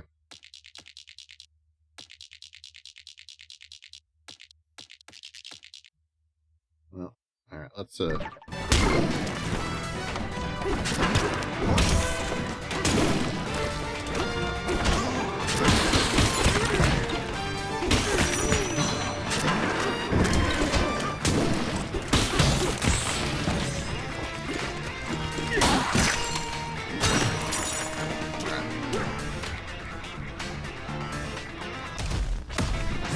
map. I need a map. There's a lot of obstructions on this map.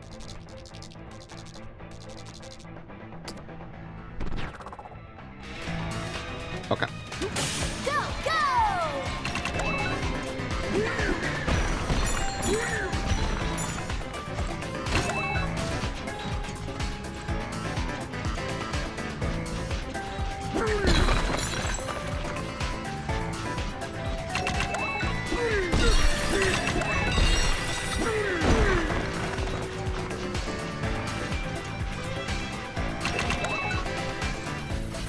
Nice jump!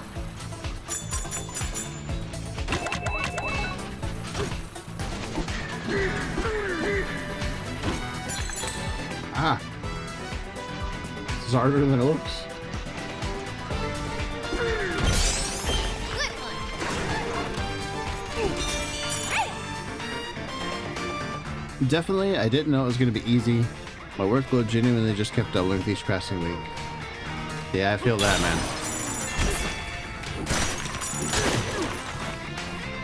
I definitely feel that. Like, it always feels like management just loves to, like, you know, work you harder and not hire more people.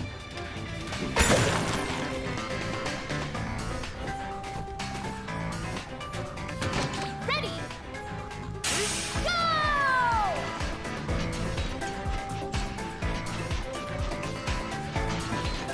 Good one! Cool! Oh, I didn't have enough.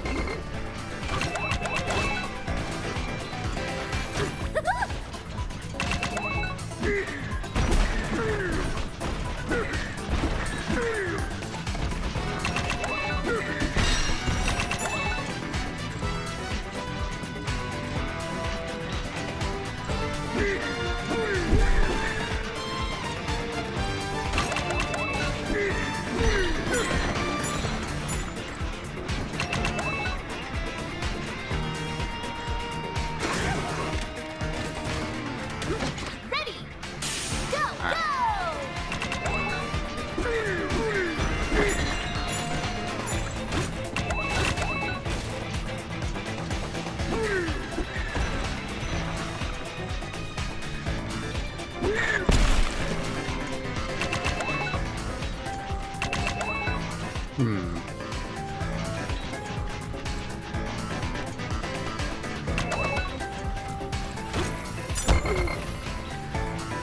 Yeah.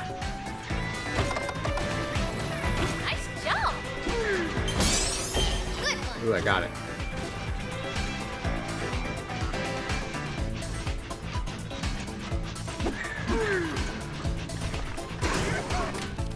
Alright, I think that's because I'm gonna get that one. You got this! There it is! Alright. Clean up a little bit on this.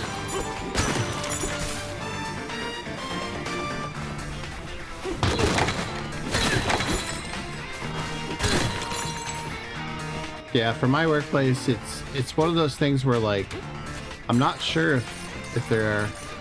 What the hell is that thing?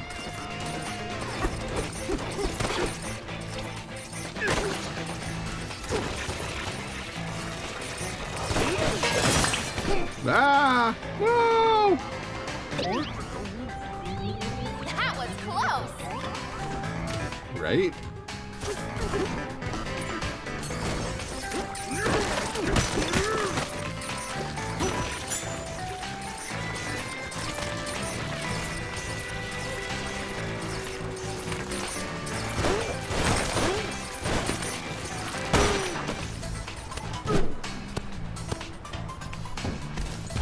Oh my gosh. Oh, that could have been really bad. Where the hell am I?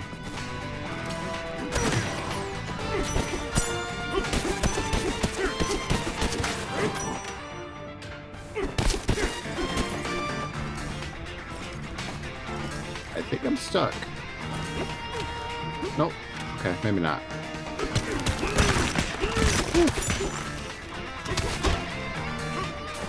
There's a banana! Hey, it's that banana. Asleep in a dormitory. Sure, we'll go with that.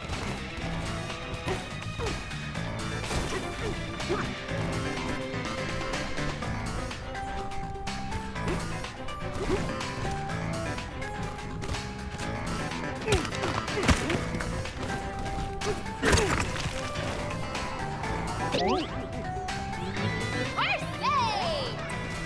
Uh-huh. Except we're not, because... Well, maybe I can get up that way.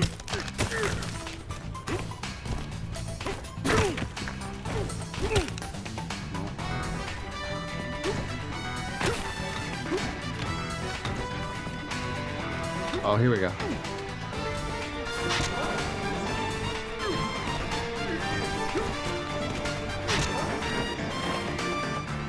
Well, that kind of works.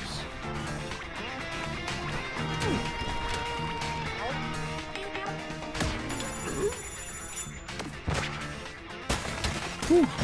It's our getaway!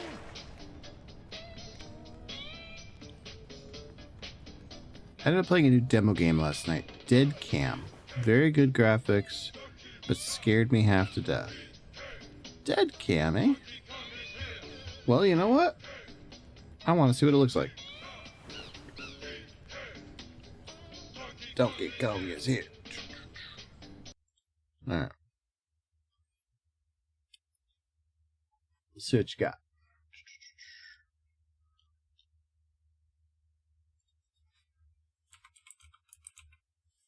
Dead Cam. Oh. Oh, that is creepy looking. Hold on.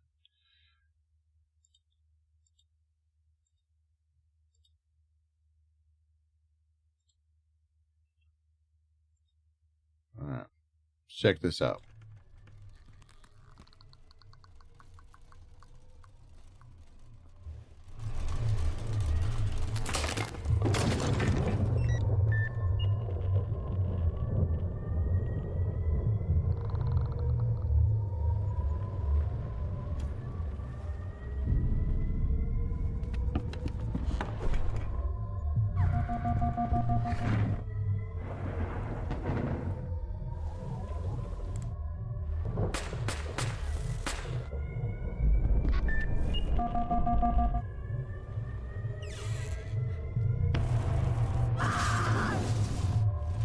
This is weird. Out July 20. Oh, so it's already out. Wishlist on Steam. I don't know.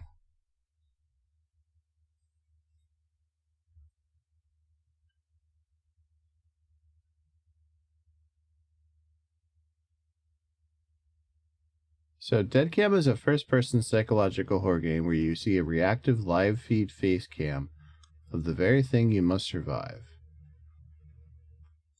Sealed inside a rural abandoned house in paranormal hunting series, something comes very wrong with your crew member Margot. Her live head cam is still rolling, and you can see the whole thing. Run, hide, and escape the house in this first-person horror.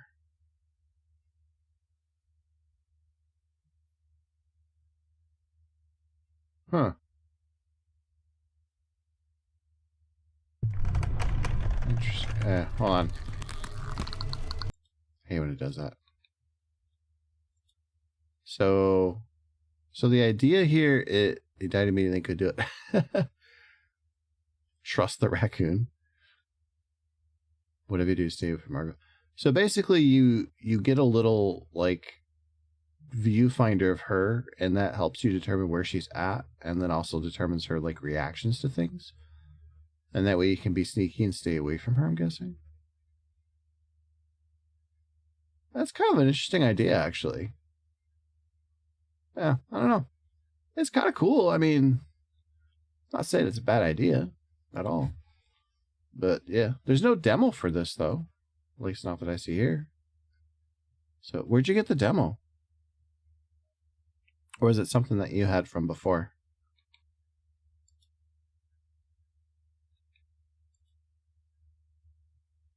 I mean, they did have... oh, here's another demo. Is this one different? Does this one has a demo? Was it this one?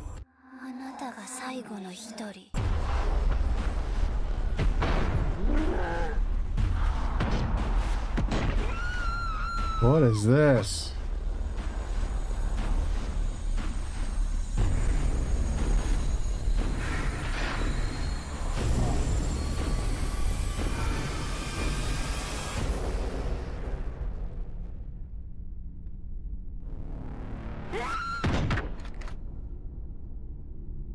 Yo, that looked kind of cool. I won't lie.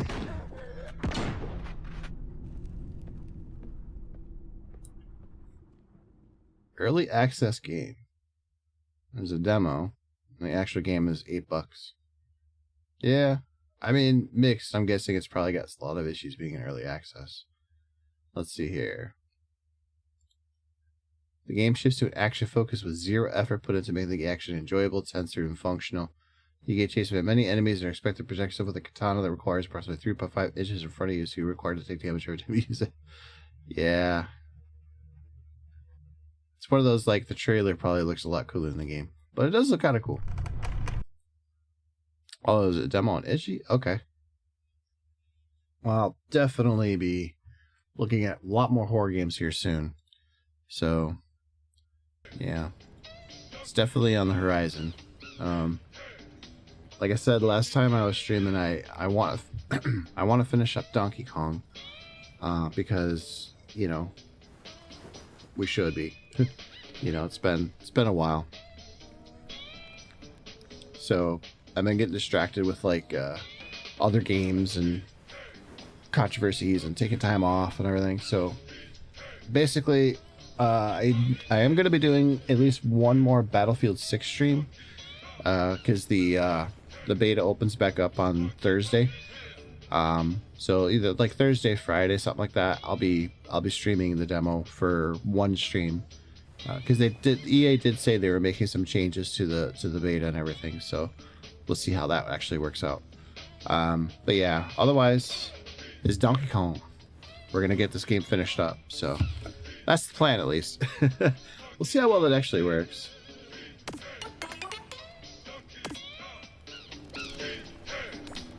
Alright, we need to heal up.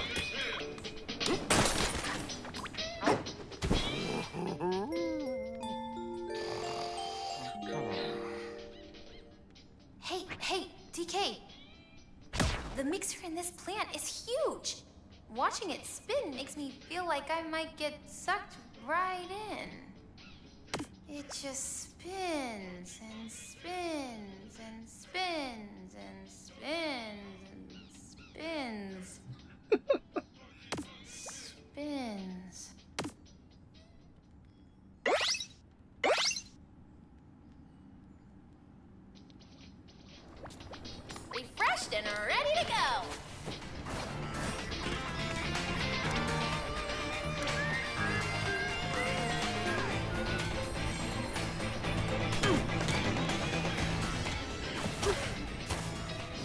we gotta unlock it Let's over here. follow this purple stuff.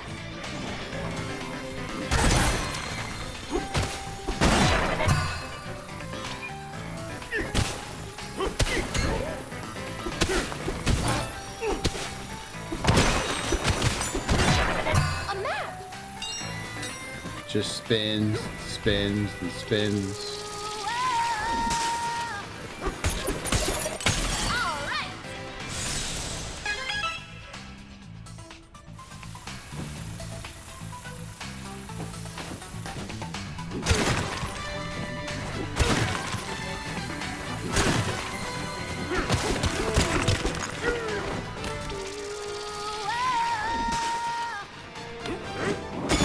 Let's go.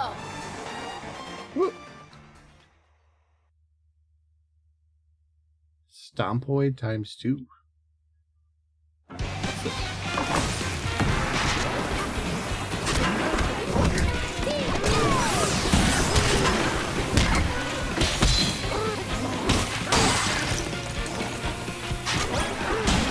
that?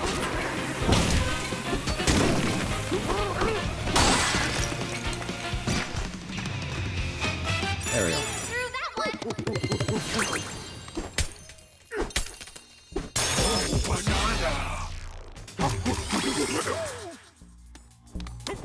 Okay. Everything's more interesting when you're dodging lasers, right? You spin me right round, baby, right round. What an adventure! I guess. Okay.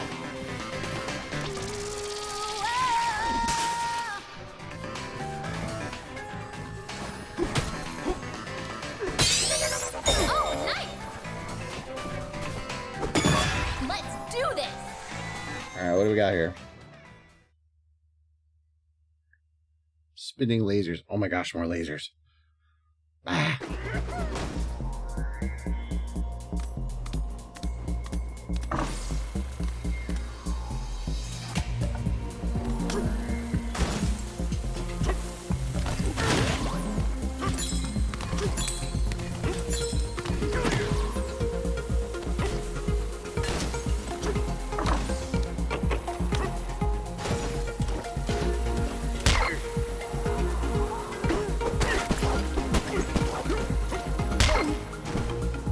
Stop that.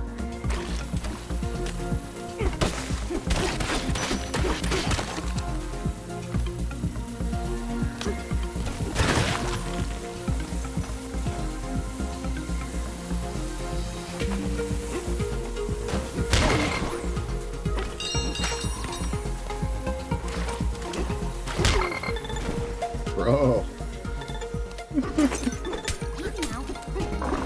Yo, what?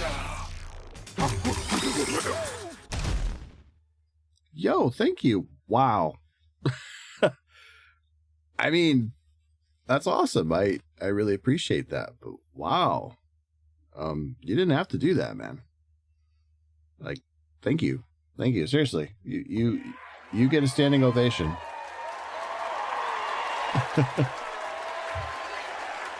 You are my very, very first subscriber ever. That's awesome. Clip that. One day we'll be looking back on this and being like, that was the very first subscriber. Oh man. Thank you very much. Really, I appreciate it.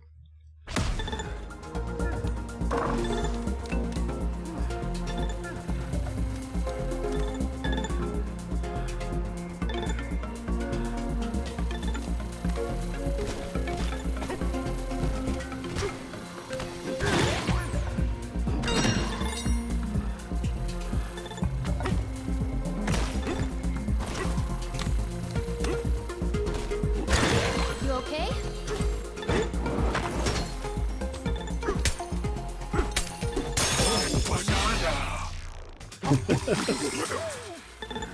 Look at that. First. You're considered a founder. I mean, can't get any better than that.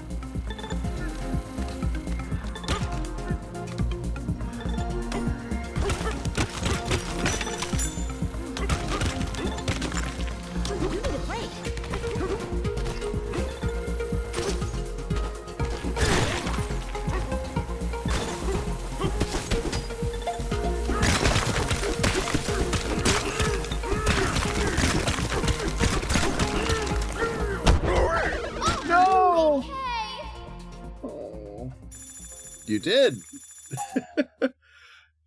Congratulations, sir. It's gonna be me redo all this, isn't it? So I will tell you in advance, I don't get any money from this. Like eventually, when it adds up to like $50 or more, and I'm an affiliate, but so that's a long-term thing. But in the short term, yeah, I don't get crap from this. I do appreciate it though. Like I am working towards affiliate, but never feel like you need to subscribe or anything like that.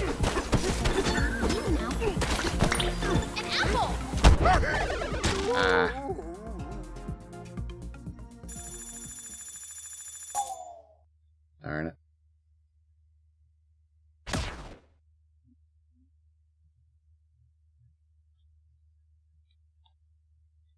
Careful, okay?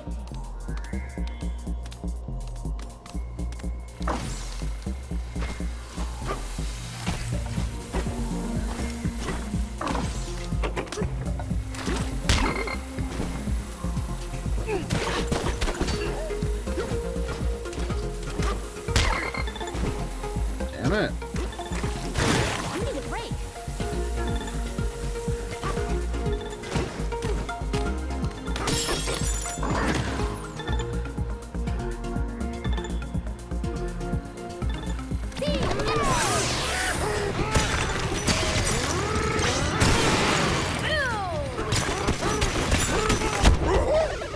Oh no, I didn't count.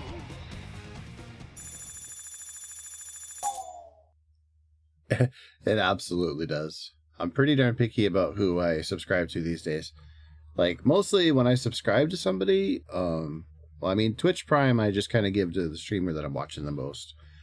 You know, which generally tends to be certain streamers. But like but normal paid subs and stuff like that, yeah, it gets pretty pricey. So I'm either gifting subs or I'm supporting a sub, supporting with like during a subathon or some kind of a special event like that. I can't afford to like regularly subscribe to anybody, so yeah. I mean, it gets pricey. You know, I would love to be able to, you know, give every streamer I love money, but unfortunately, I would be very broke if I did that. So why can't I be a Saudi Arabia oil daddy? But yeah, I mean, you know, like one dream I've always had, because you know, I think anybody who ever dreams of wealth has this kind of dream, is that I would love to like one day be successful enough that I could drop into somebody's stream, you know, on the lower end of things, you know, like people like me who don't really have a lot of viewers and stuff, and are just trying to like, you know, do something fun and exciting, and you know, and just be able to drop like a nice big bomb of gifts or bits or, you know, something like that, you know, just to kind of like give them a nice morale boost and make their day, you know, and just, you know, maybe even change their life. You never know. You know, but something along those lines, you know, like if they're doing like a charity thing, I'd love to just drop it and just drop like a bunch of money out, like a charity donation or something. That to me that would be just super fun to do. But you know, that's long-term dreaming.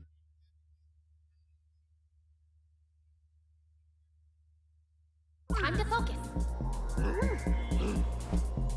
I don't know about raiding. I know a lot of people do it, but I've never really seen, like, for somebody like me, whenever I get raided, most of the people who raid me, they don't stick around. Like, they're there, they say hi for a few minutes and then they're gone.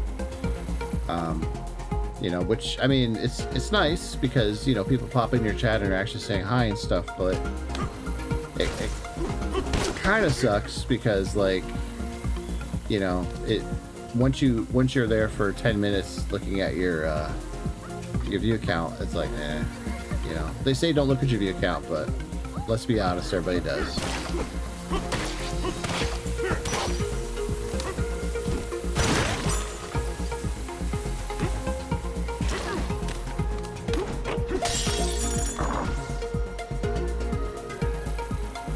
But also, it's hard to find people to raid sometimes. I mean, like, you know, if you have a regular group of streamers that you can raid, yeah, but like for me, like, by the time I'm done streaming, there's really nobody on that I follow or know that I could really stream with any kind of like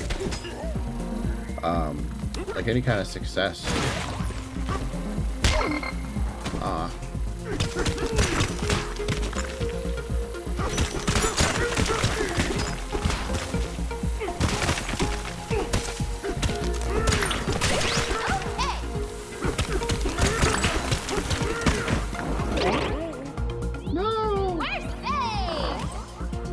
Yeah, but did you have to drop me off all the way back here?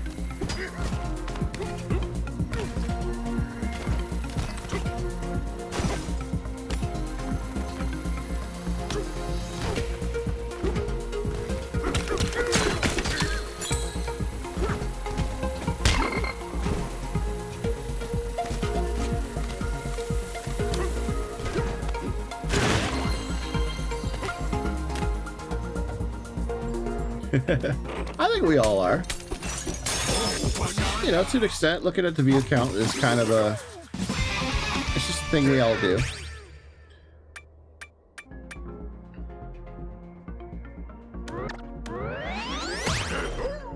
Alright, this was like one of the most expensive ones, so... Let's get that one out of the way.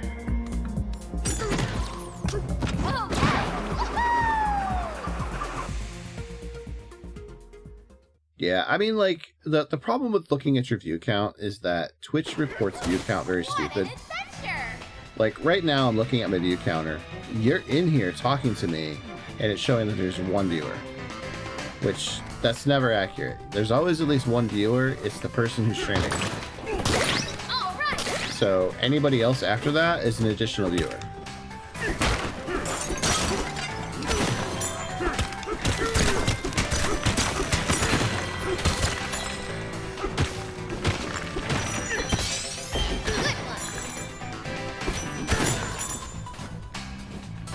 But I mean, it's hard not to be caught up in like the metrics game a little bit.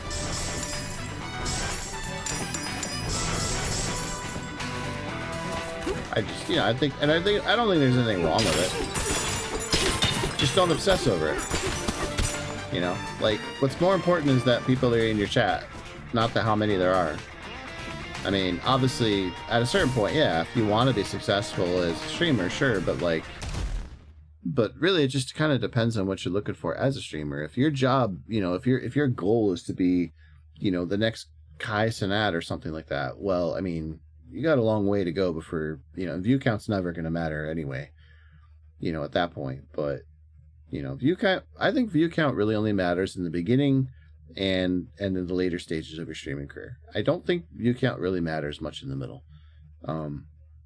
You know, honestly, view count is mostly just a metrics game.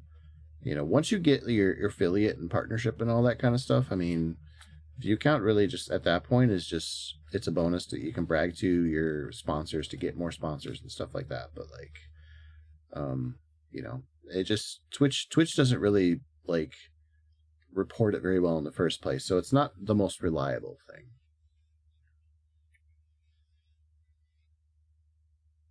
Makes new viewers feel obligated to say something. Yeah.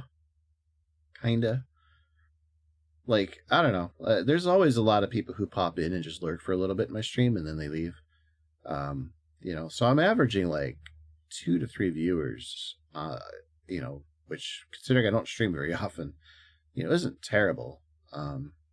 But yeah, I mean, a lot of lurkers pop in. They at least look around for about 10, 15 minutes or so, dip, things like that. But yeah, I don't know.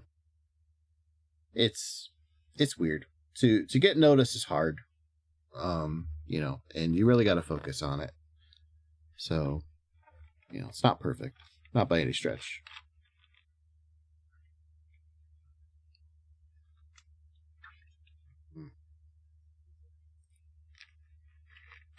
Sorry, taking a drink. Getting that drink on. Yeah, I don't know. I think the one thing with Twitch's changes, though, is that there's really no point to being partner really anymore. So, because like they have three, well, they have 4 tiers now. So they have the you don't have anything tier, you know, which is the base you just started out tier. And then there's the you can monetize, but you can't cash in on any of the money, and you have limitations on what you can do. That's the second tier. That's the one I'm in. You know, and really I only did it so I could access the channel points. You know, and then there's affiliate where all of the money that you earned you can actually cash out at. And it's basically everything from partner, except you don't get the badge and the extra VOD storage. That's it. You get an extra. You get the little you know, like verification mark that you're a YouTube or a Twitch partner, and you get extra VOD storage, like extra time on it.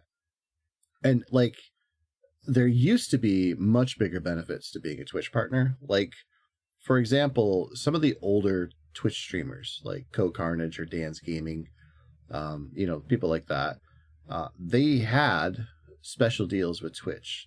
Not all of them do anymore. Some of those contracts have expired.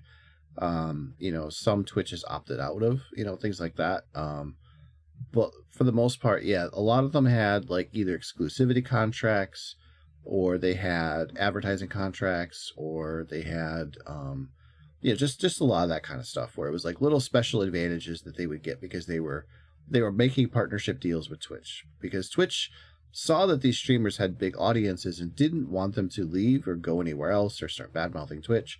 So they paid for them to kind of stick around and to do stuff. But this was like years ago when the streaming format wars were kind of a big thing. You had Mixer, Facebook streaming, you know, things like that. So, which none of that is a thing anymore. Nowadays with multi-streaming, it's nobody's really poaching anybody anymore. You know, you don't have the days of Ninja going to YouTube or anything like that. So, you know, like really Twitch partner doesn't really mean shit anymore, because if you're a Twitch partner now, like let's say I made Twitch partner, I don't really get anything out of it. Like it doesn't really, there's not much of an advantage over being affiliate. I think if I remember correctly, there is one extra advantage, and it's something along the lines of like advertising revenue gets a little better or something like that. But like, I don't even think that's really a big advantage. Like most people aren't really rushing to get partnership for the sweet deals. Is basically what I've gotten out of things. So once you hit affiliate, you're pretty much good to go.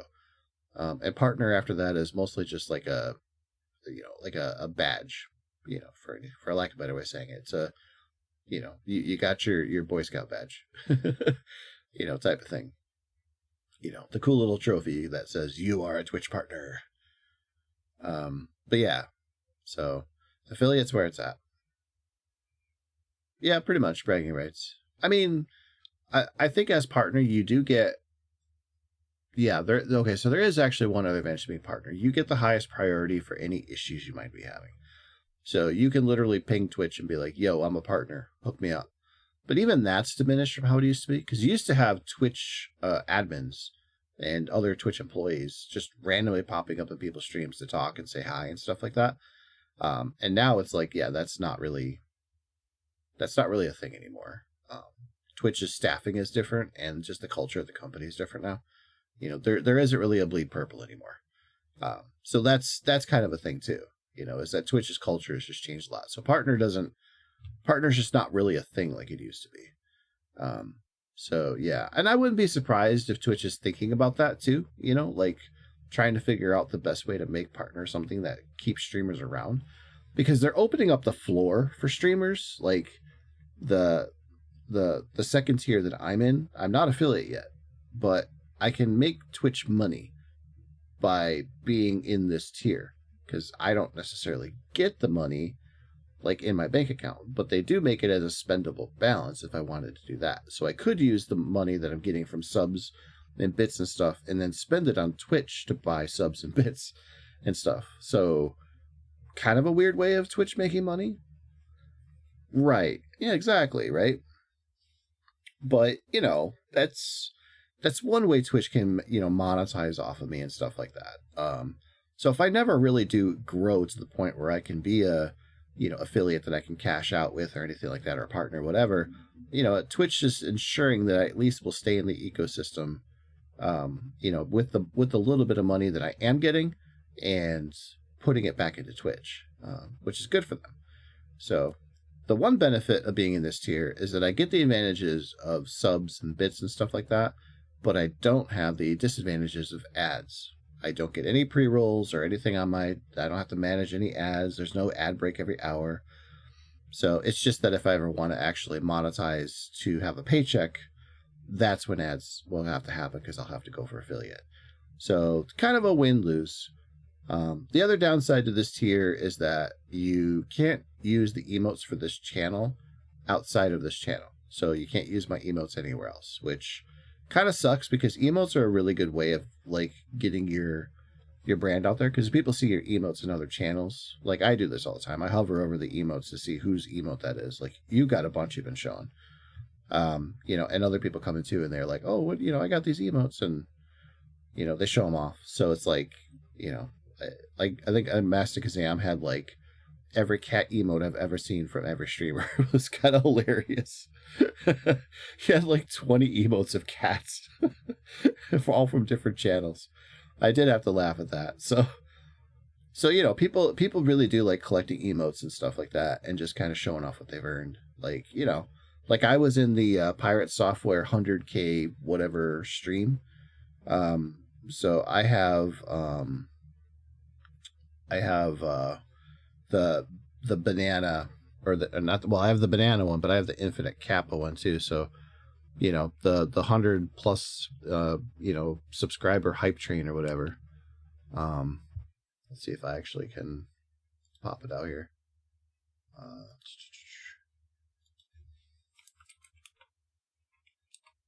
Yeah, I have this one, and I have this one. Oh, close enough. There you go. So I have those two, which probably some of the rarer ones. Yep, those are all the ones I got so far, and these are all provided by Twitch because I haven't actually made any of my own emotes yet. So because there are some for subscribers, which I didn't ever expect to get a subscriber. Thank you. So I haven't even done anything for that yet. So like I said, you know, earlier, is I have a lot of stuff to work on behind the stream, you know, scenes on stream, you know, getting the channel points all going and all that kind of crap. So, but yeah, I mean, it's kind of cool, you know. Let's see here. Ooh, founder. That is cool to see. Let's see. What's my favorite emo? Oh, somebody sent me a message. Your stream looks great and you have a nice channel. Keep the head up. Thank you. I appreciate that. Spark657, you're a pretty cool dude. Gotta love those little words of encouragement you get from direct messages. I'm probably a bot, but you never know. I like to think that he's just a nice person. Oh, man. But yeah, cool shit. Definitely cool shit. Let's see, we'll swap back to Donkey Kong.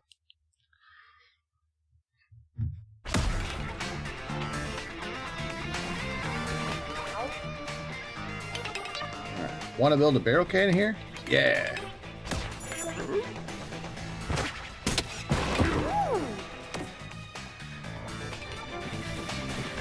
Thanks for the lucky spots. The construction is done. There's a banana over here.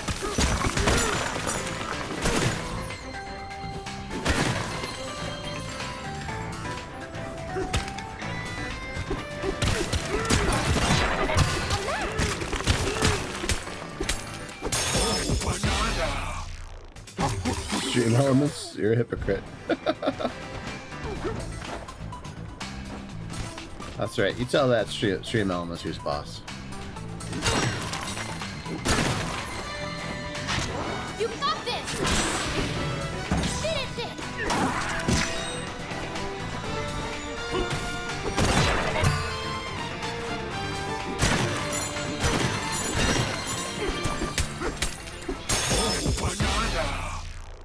Yeah, I did see the new Stream Elements sponsorship stuff,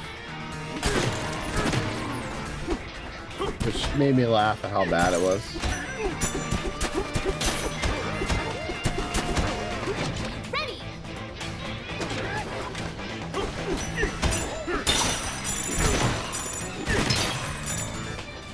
But yeah, they were trying to sell it to me, and I was like, yeah, no. This is really bad for people.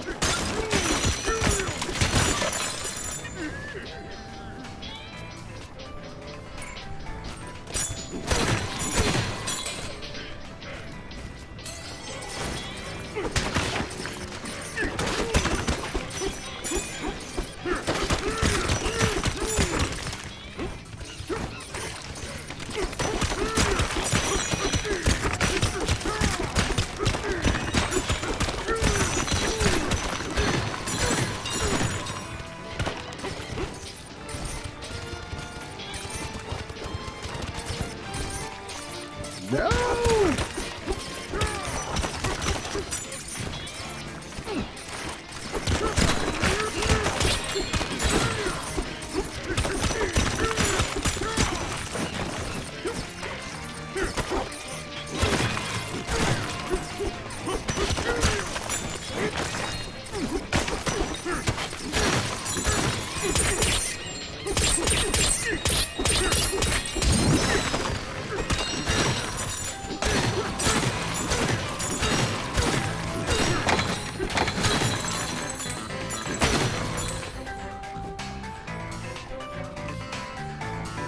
Stream elements kept timing people out in my stream. Hey, I fixed that.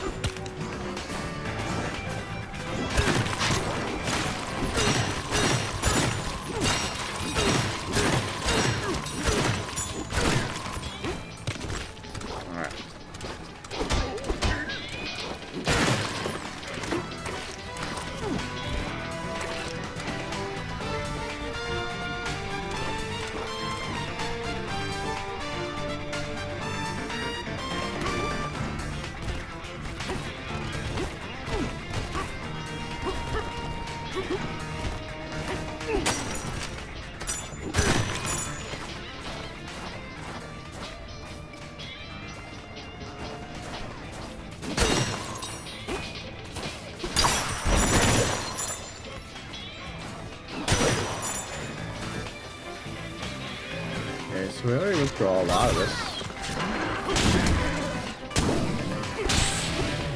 There it is!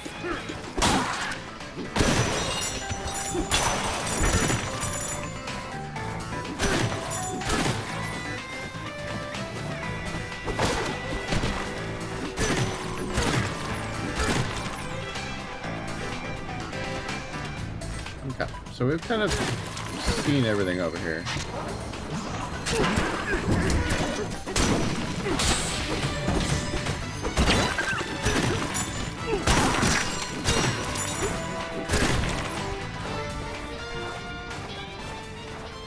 What's this guy doing over here?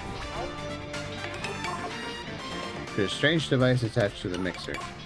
You reckon that's why it's been going haywire?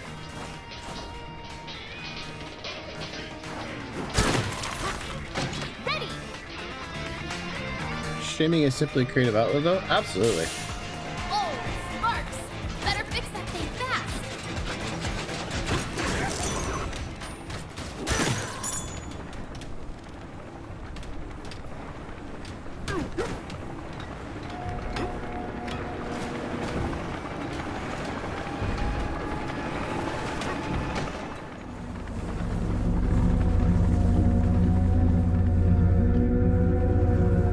That can't be good.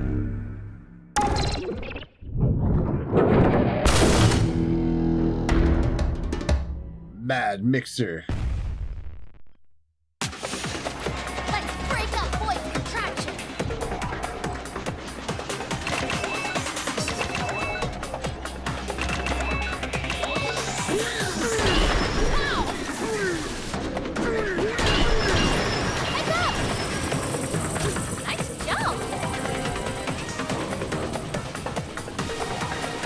I gotta love the music for these boss fights is awesome.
There we go.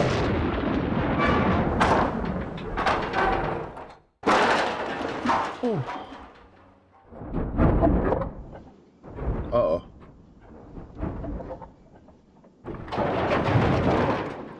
Oh, okay. I thought it was gonna like make a domino effect and just knock everybody down. Did you see the story of a Twitch streamer that crashed out and cussed everyone out because her payout was, quote, only 10,000? Oh yeah. Yes. I've seen that one. I've seen the one where the lady was mad that the person couldn't donate enough or something like that. Like she was going on and on about how like people owed her money because she was streaming, which was one of the most selfish things I've ever seen in my life. I don't even want to give her the benefit of the doubt and say that like she was doing it for attention either, man. She just the way she was talking about it was just so vile. Like nobody owes you shit, man. You know, like people support you because you're doing something they like. You know, like, you know, just because you stream it does not entitle you to anything. Exactly. It's entitlement mindset. It's like, yeah, you're not owed shit. You know, and if your standards are like, you know, that chick, you know, only $10,000, it's like, who the fuck are you, man? Somebody handed me $10,000, like, my life would not be, like, crazily changed, but, like, it would make a big dent in a lot of my problems. You know, like, come on, let's be honest here. You know, like, $10,000 is a lot of money. You know, unless you're, like, stupidly rich, you know, otherwise, but, like, $10,000 for most people, like 99% of people, is a lot of money. So it's like, only $10,000? Get over yourself, man.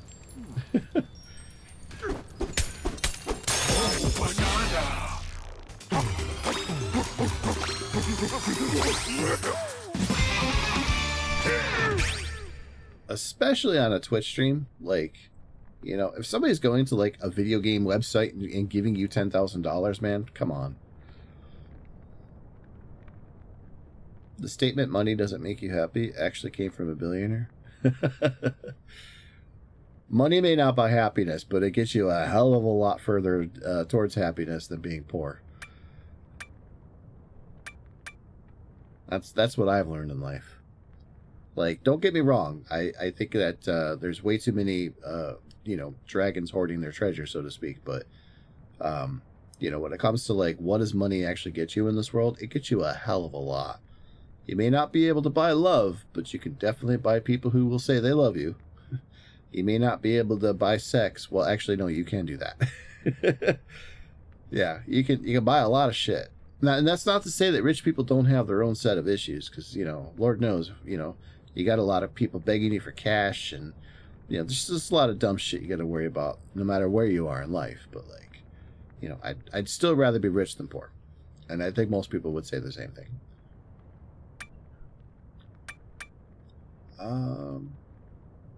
I need one more point for that. I think that's what we're going to do, because I'm starting to reach the point where my punch power is not good enough.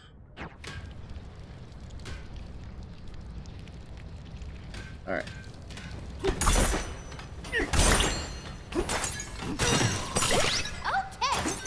This way might lead us up top.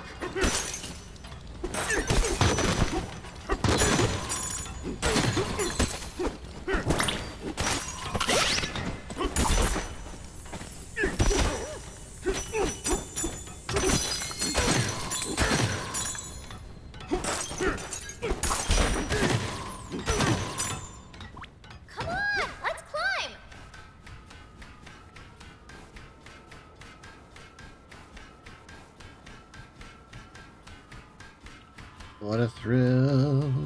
Oh, it ended. Okay.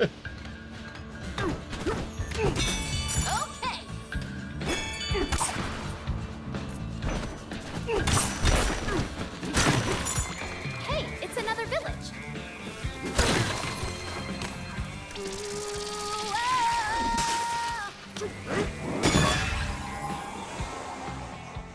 Alright.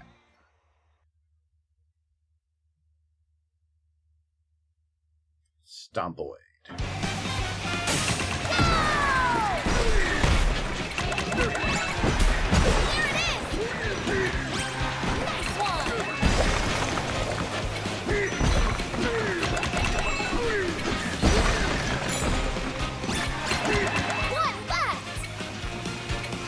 is it?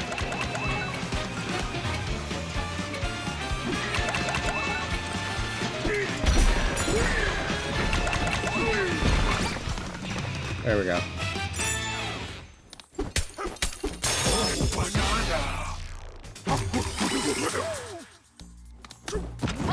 So far, the minecart sections have been pretty fun in this game. I'm sure I'm going to jinx myself by saying that, but definitely a lot less annoying than the old Donkey Kong Country ones. What an adventure!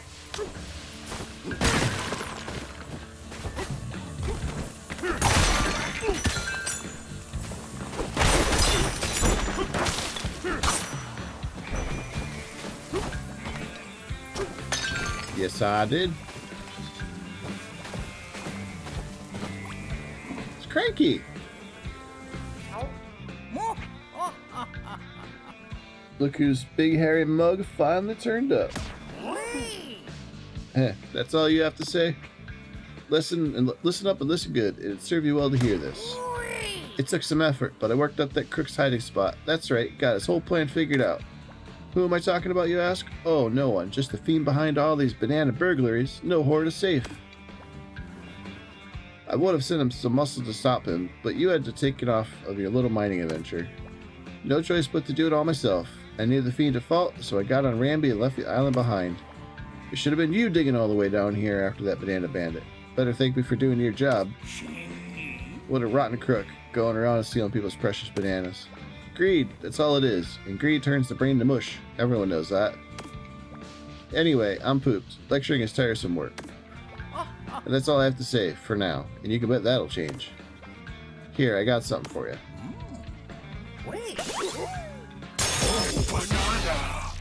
Cranky's Candy Man.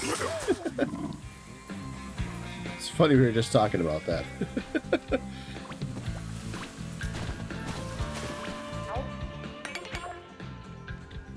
Only 800?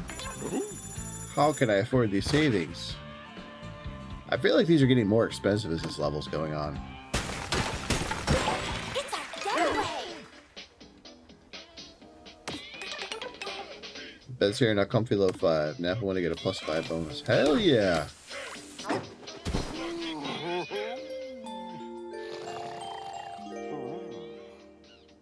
I will definitely take that. Are you awake?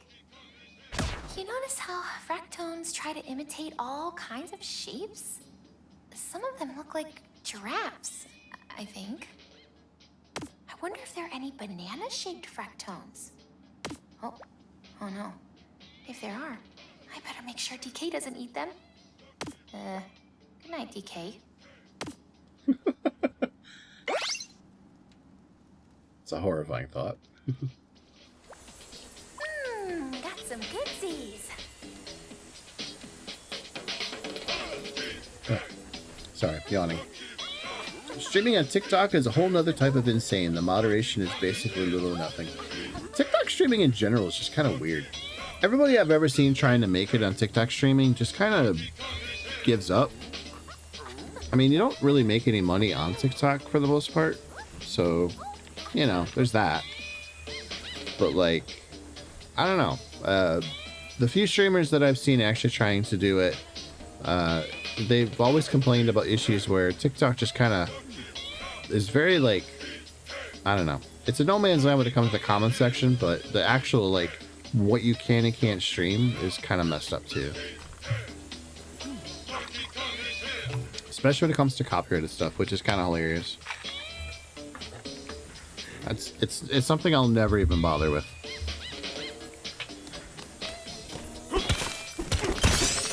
Good one. To be honest, against my better judgment, I kind of don't really do TikTok in general.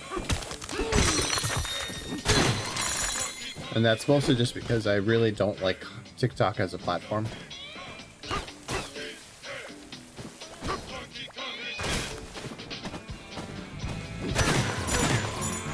Like, short form content is fun and all, and I indulge in it just like everybody else does, but I find that staying away from certain types of social media is better for my health. What the heck?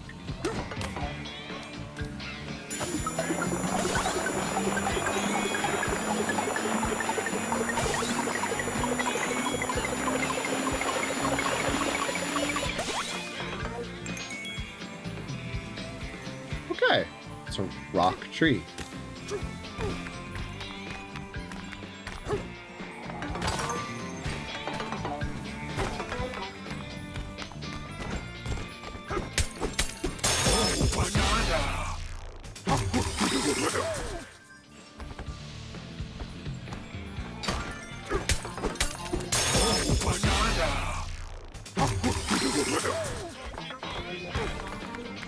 Well, I know that Nutty made a video about multi-streaming recently.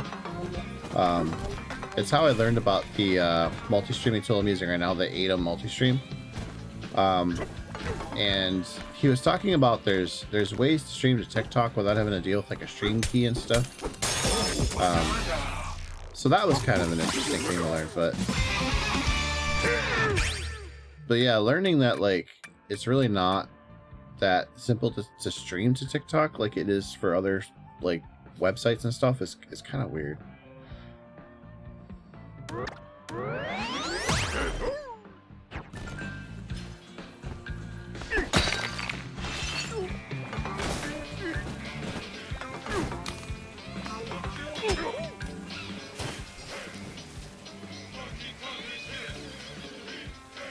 Sort of gave up TikTok streaming because I didn't want to deal with the death risk anymore. Damn. I don't blame you on that.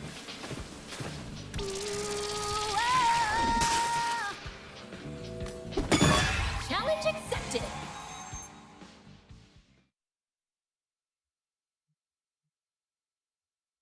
My favorite internet quote is still that one from Mike Tyson, which is, you know, social media has made people way too comfortable with saying shit they wouldn't say in public and not getting punched for it. Well, that was dumb.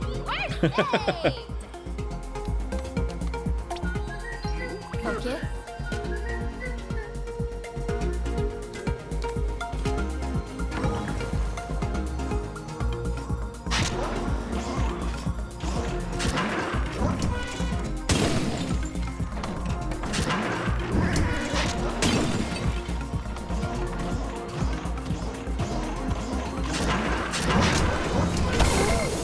Oh.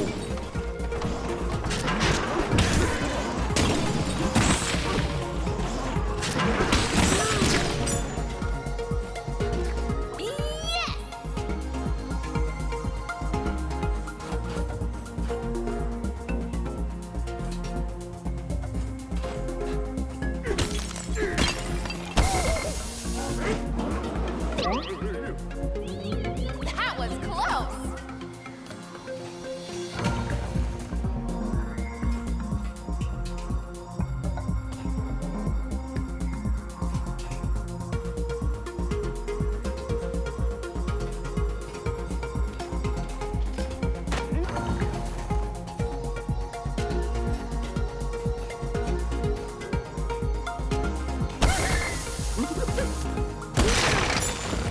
Hey, a banana.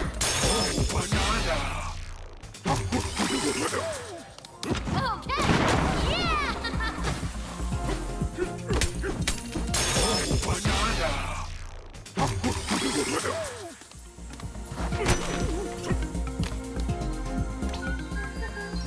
Steady.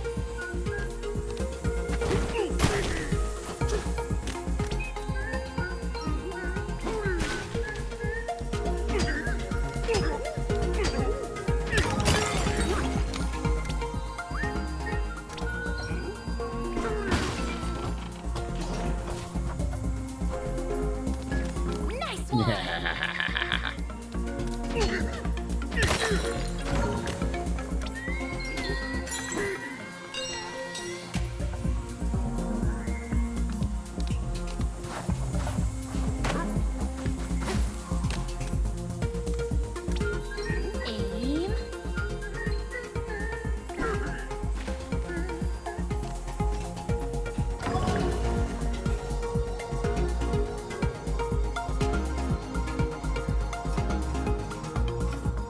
Well, yeah, I agree.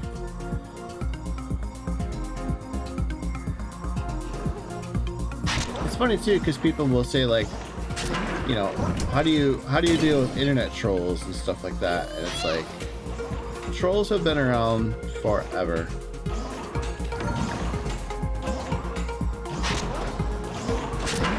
Like, the best way to deal with trolls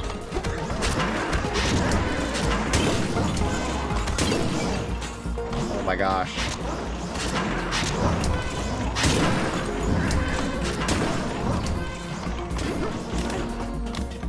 Holy crap. Rage bait. Well, see, the worst kind of trolls aren't really... They're not really the ones that are like, you know, like openly, you know, rage baiting or, you know, trying to like get your attention somehow. The worst kind of trolls are the I see what you did there trolls. The ones where like they know exactly what kind of chaos they're causing, but like they're hiding it like oh what, I didn't know what, you know, whatever, you know, like it's just a joke, man, you know, like that kind of crap. You know, why are you getting so mad, bro? Like, you know you fucked up, you know you caused issues, but like you do it in a way where you have a lot of plausible deniability. You know, those are the worst kind of trolls. And those are the ones that are more common now, because people have learned that that's a very effective tactic. You know, the rage bait stuff's just for people who are, you know, desperate for engagement. So, especially on platforms like Twitter, where you literally get paid based on how good your rage bait is.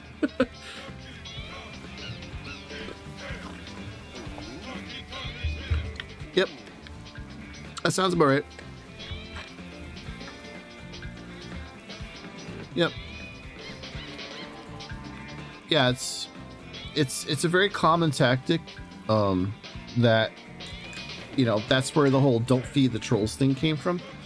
You know, when the old internet forums were still a thing, because you would have these people who would there's way too many like audio things happening. Like you would have these trolls that would be on the forums, and they would never, like, technically they weren't breaking the rules, but they knew how to bend them to the point where they would almost break, you know, but then like they would back off because they knew that if they broke the rule, then they could get in trouble, you know, and those became the most frustrating to people because you couldn't just like straight up ban them because they didn't break any rules. That's unfair, right? But you couldn't like constantly warn them that their behavior was shit because they just didn't care.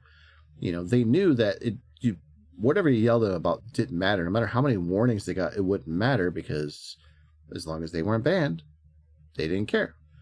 So, you know, to them, it was all a game. It was how they, you know, they would go, oh, this is hilarious. You know, like it was their entertainment. You know, it wasn't the you know, intellectual pursuit of engaging with other people, so to speak. You know, being part of that culture. It was about the lulz.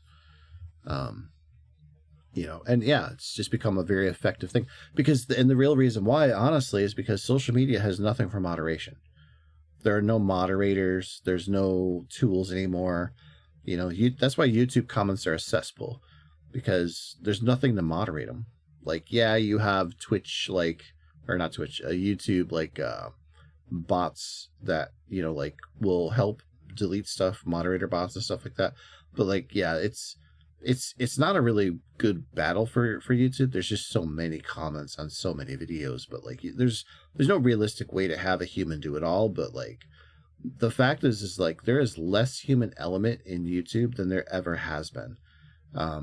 You know, and you can see that evidenced by all of the content creators that post on like Twitter. They're like, yo, YouTube, this is the only way I can even try to get a hold of you. And then they get like some canned response. Yeah. Moderating on social media isn't a human job. It's not an entirely human job, but it has to have humans behind it. Like, I mean, there's no other way around it. You need humans to moderate things because robots, like everybody's pushing AI right now, right? And okay, fine. It's, you know, even if you want to call it real AI, it's not good AI because it's not, there's a thing about humans that, you know, like, I'm not gonna say we're unique, but compared to what we're building with AIs and stuff, it's still unique to that, which is humans have the ability to intuitively do things. Like, we don't know why we're doing it. We just see a thing and our brain goes, that's a thing we need to pay attention to. You know, no, AI is not good enough at moderating, but you combine AI tools with moderation, like from people, and it can make a big difference. And I'm not saying that AI is the only solution either. Like there's other moderating tools you can have. You know, you can take troublesome accounts and just fucking ban them. Like that's one way of doing it. You know, like a really good example of this is Libs of TikTok. Libs of TikTok is an account that's on oh God, what the fuck do you even call it anymore? X, I guess. Twitter.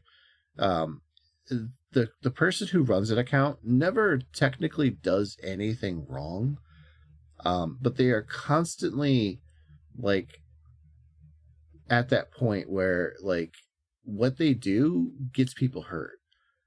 It causes problems. It gets people fired from their jobs, and in some cases it can even get them killed. You know, and it's like the person running that account, they have so much plausible deniability, right? Because of the way they do it. Libs of TikTok was banned on Twitter. You know, they were banned, and they were banned for a long time. When Elon Musk took the site back, you know, like when he bought the site, it was one of the first things he did was start unbanning accounts like that.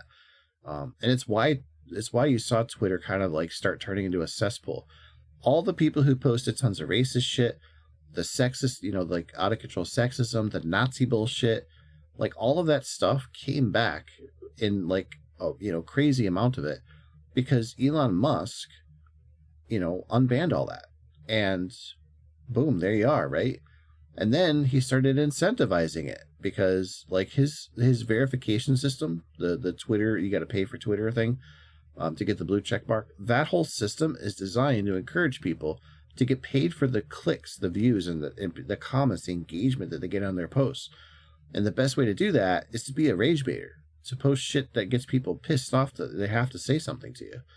And that's why you have all of these like accounts. I don't even know if they're real people. They're probably not.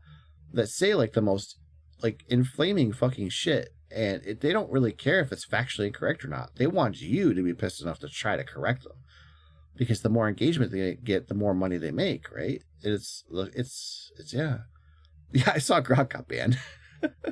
Let's be fair, Grok is like hilariously liberal. Like, even compared to other AIs, I wonder what models they're using for Grok, because it's like that you can tell when Grok gets tweaked.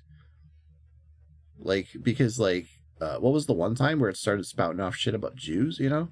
It's like, yeah, Jewish space lasers and all that kind of crap. It's like, yeah, you know that somebody at the Home Office was getting orders that Grok was being too liberal.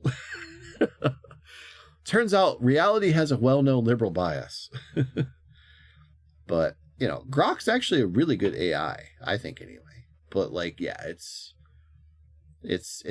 definitely like flawed. And every AI is flawed. Just like every person is flawed. But in terms of like moderation and stuff like that, yeah, that's kind of it, you know, is like there's just a really big issue with social media in terms of like, you know, the people who run these things do not have the balls to put a kibosh on shitheads. And they're more interested in money than they are in creating a culture of civility. You know, and civility doesn't necessarily mean that you can't say shit that's on your mind or anything like that. It's that you're going to think twice before you do it. You know, you're going to be a nicer person to people because that shit could backfire on you. You know, that's the whole reason why we do this kind of stuff, is to teach you to have manners and be good people. You know, and that shitheads get punished for being shitheads. But, you know, like, we kind of abandoned that when we jumped over to the Web 2.0 shit. You know, even with forums had their shitheads, yeah, but like for the most part, they get banned and they would get like pushed into their own little world. You know, they would have their own shitty forum that was poorly moderated that everybody hated they would go to. You know, like something awful. But yeah.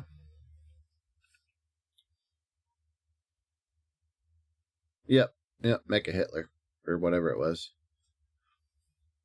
Yeah, which, you know, what the fuck, right? Mecha Hitler? What kind of fucking fever dream did that name come from? Oh, man. Like, that's something out of some, you know, YouTube creators fan video or something, you know. Mecha Hitler versus, like, you know, Gundam Christ or something. I don't know. Oh man. But yeah, I mean, like, it just, yeah, like we have as a culture created this environment, and we also as a culture are terrified of the consequences of what we've done. But the real power to fix all this lies in the hands of people who are desperate to make as much money as possible, have as much control as possible. They're not interested in fixing this. They're not interested in making any of this better. And that's the scrappy part, isn't it?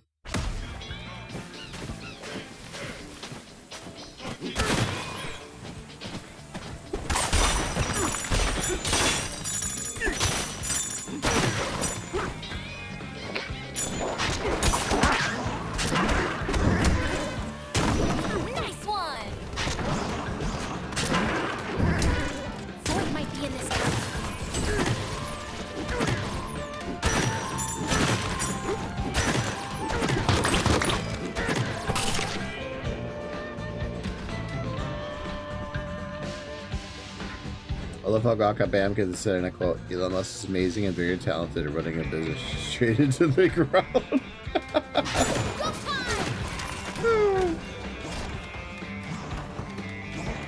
God, that's hilarious.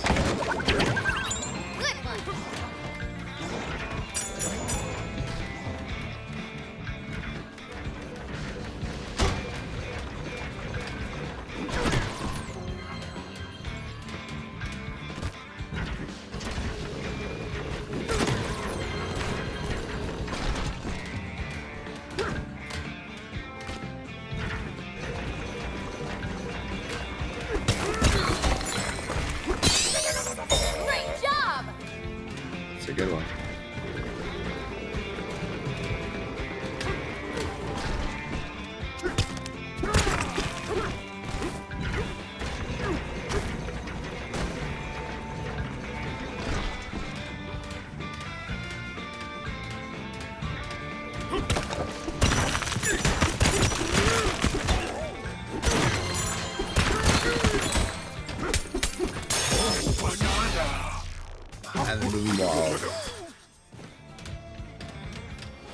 Yeah.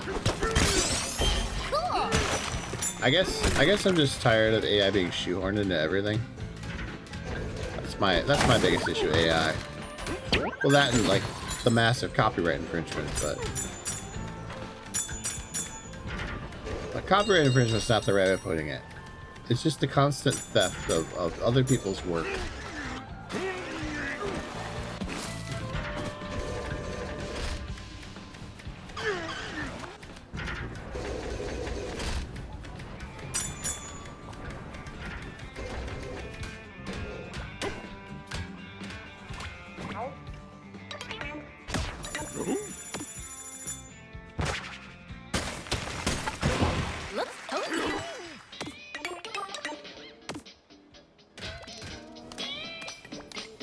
I'll take it. Phone had to update the creme day and everything. Yeah, I noticed that. You awake? I noticed that for Google, it's automatically an AI search, right? To fix that, you pick the web option in the top part of the search results, but they have it hidden in a menu, so it's not easy for you to just think about clicking. It's very annoying. Because if you just do the web option, it just gives you what Google used to be. It gets rid of all the bullshit stuff that they like to place in front of all the search results. So, here we are, hanging out in a getaway that's hanging from a crane. I didn't think about it before, but now that I am thinking about it, this doesn't seem safe. What if the rope breaks? Oh, did I just feel it sway? Are we swaying? DK, it's swaying, isn't it? Tell me the truth. Nope, you're right. I don't want to know.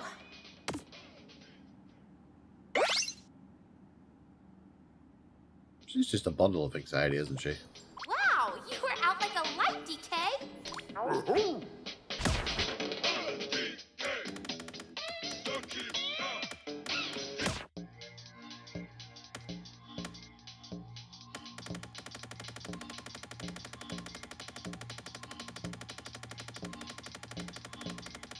Hmm.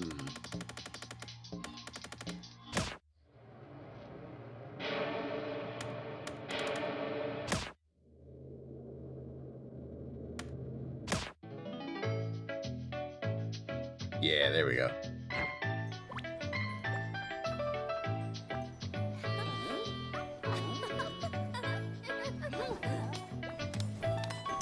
There's a banana!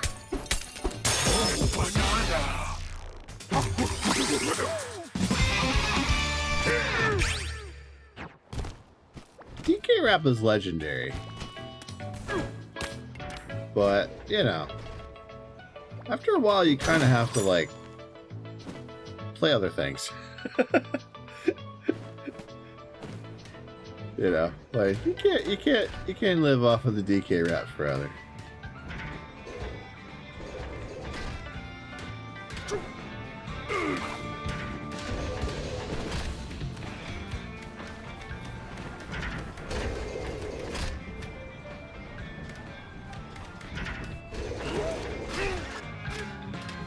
Ah.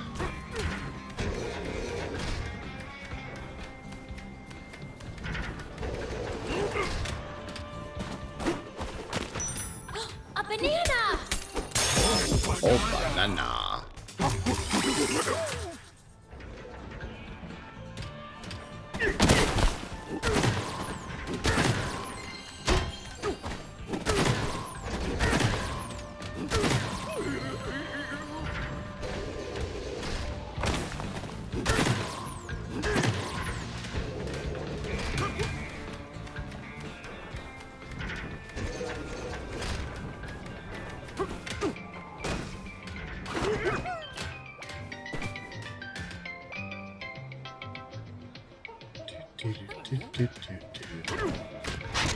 You got this!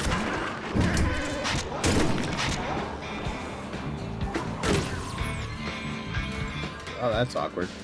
Good one!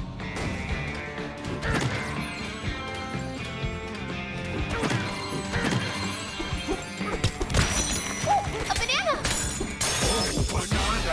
But I'll take the banana.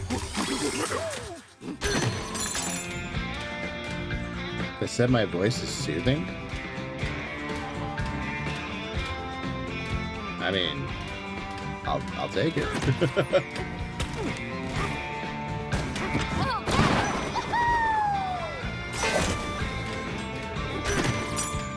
Go time!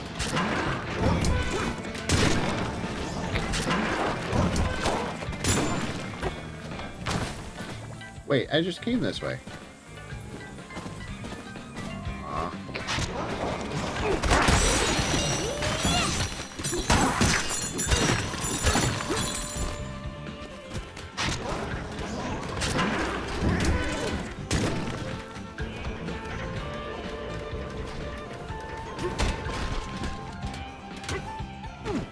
Guess I never really thought about my voice as like soothing. Granted, it's not super animated. I'm not like, you know, like, oh my gosh, you know. I've just never been that kind of person.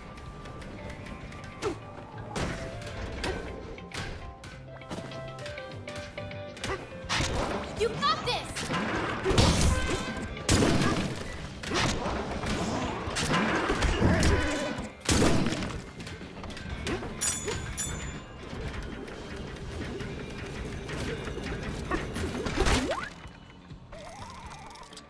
Oh, that's handy.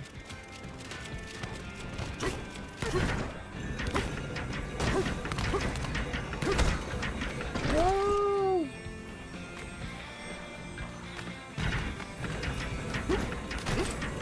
There we go.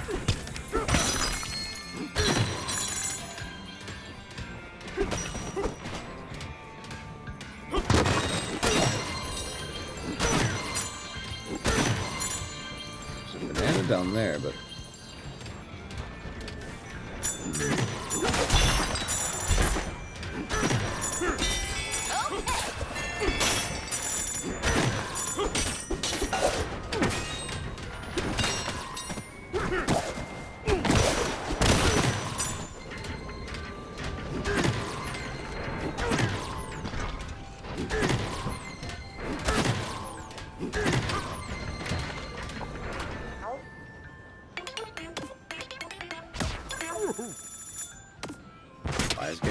tons of money from me.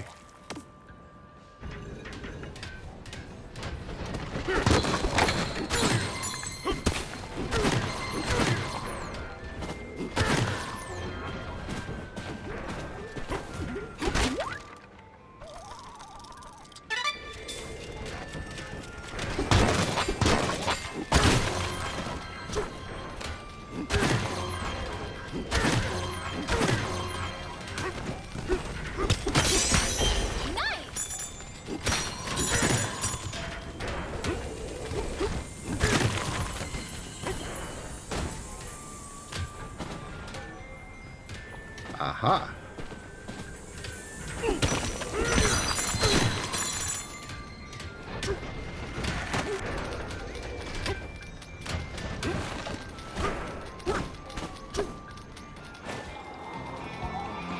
Well, that was dumb of me.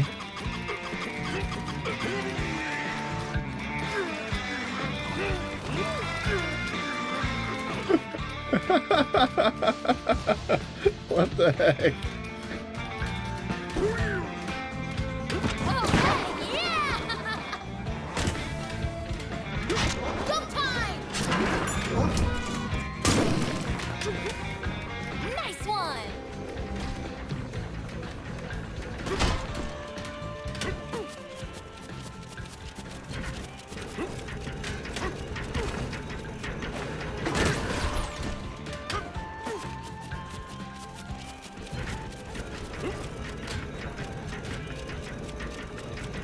Been considering blocking a mutual. She has nothing wrong. I just get annoyed at constantly demanding for viewers. Aw. Well, I'm sorry to hear that, man.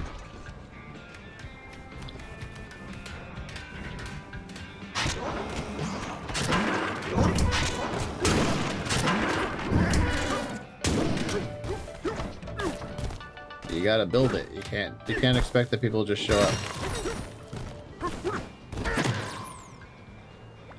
That's my experience anyway.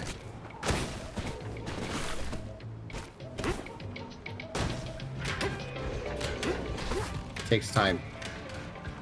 I mean, some people get really lucky and they pop off right away, or you know, whatever, but like for most people to grow any kind of like online content creation platform, whether you're making a YouTube account or Twitch account or whatever, all of that stuff, it takes time. You know, most people don't pop off until well into their, you know, streaming careers, you know, or YouTube careers, you know, 5, 6, 7 years in.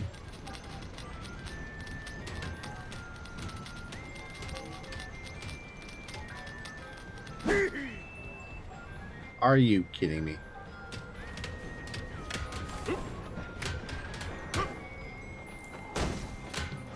No, stop. Why? No. Ah.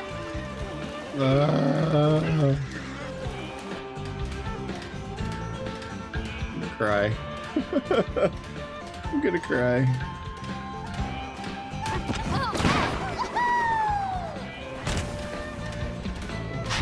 You got this. I just wanted a banana. Stop falling off of things, Donkey Kong.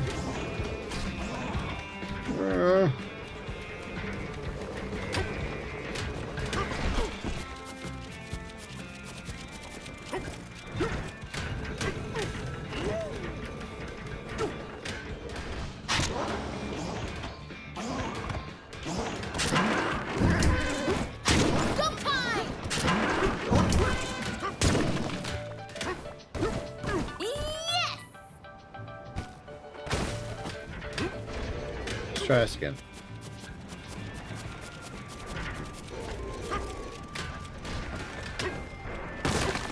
As a general rule, I don't really block anybody. I might put them on ignore for a little bit or something, but...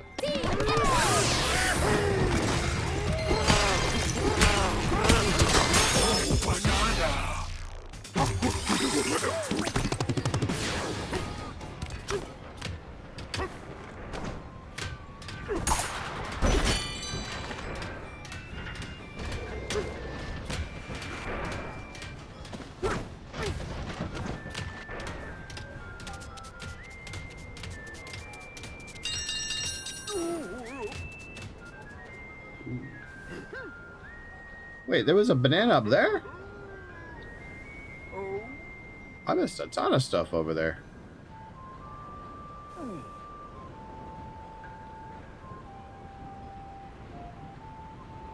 It's a nice view.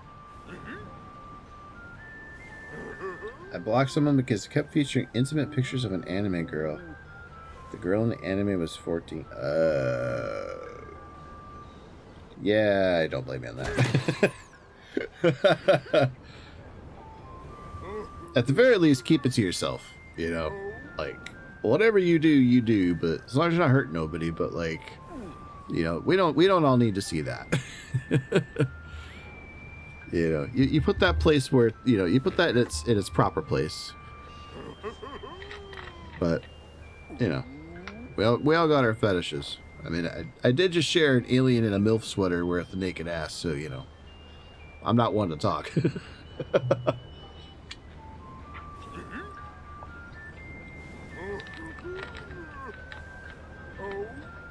By the way, watched Alien Earth. I like the first 2 episodes so far. It's got a lot of potential.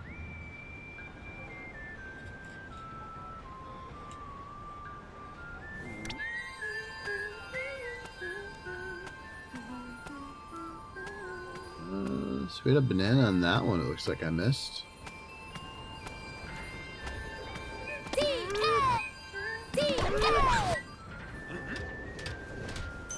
Alright. Oh god, I almost fell again.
Gotta wait for that thing to spin around so I can grab it.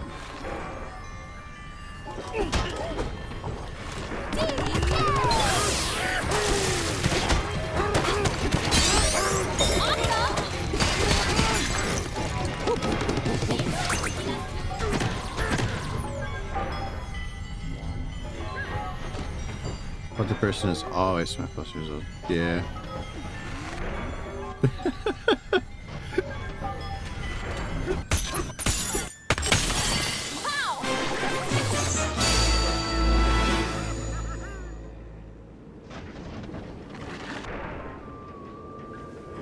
Well, that's what I'm saying. Like, you know, you can have your fetishes, whatever they may be. You know, I don't really care how creepy and dark they get, as long as you're not hurting actual people, and you post that shit in its proper places. You don't need to be posting that on your public profile where tons of people are going to be able to see it that don't really want to be exposed to that kind of stuff. Like, that's why a porn site exists, so you can go watch your porn. You don't put porn on, like, I don't know, the Cartoon Network channel. Right? Because that's for cartoons, not porn. And if your porn is cartoons, there's the anime channel over there. You know, like, there's a proper place for all that shit. That way, people who don't want to see it don't have to.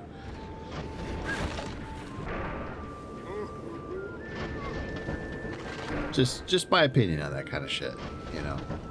Like, the only reason I shared that picture of the alien thing was because it's part of one that was already done by Cabal, and hilariously enough, he didn't even want to finish the drawing. He sketched it out, and then his chat was like, "Ooh, we will pay you money if you finish doing that." And he's like, "But I want to make sure I get it done by the time the Alien show comes out." And they're like, "That's cool, we'll totally do that." And he's like, "All right, it'll cost you," I think it was like 100 something gift subs. And he's like, "I'm gonna put the goal up now. It should take a couple hours to hit."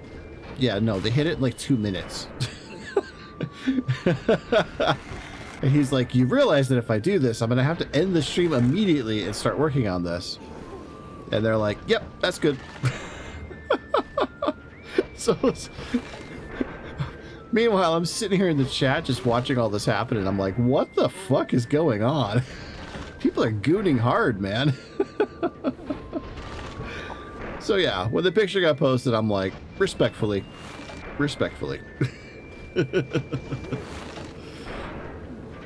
But I mean, like, you know, if bare ass cheek is too risque, I mean, you know, maybe in some cultures, I guess, but I don't think most people are really going to care that, you know, there's a naked with, you know, alien with caked up cheeks. She do be looking pretty thick, yes. I believe Cab's official name for that character was Xenomilf.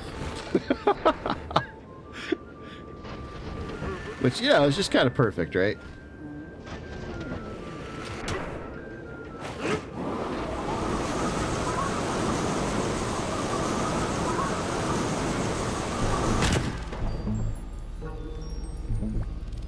Dude, how deep does this go? Dropped into the refinery depths.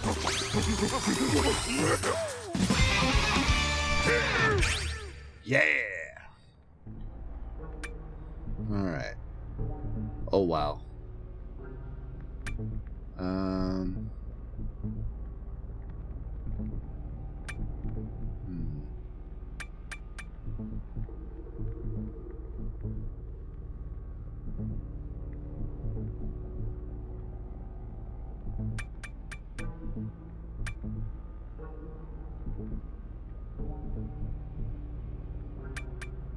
Honestly, I kind of want, like, better charge jump.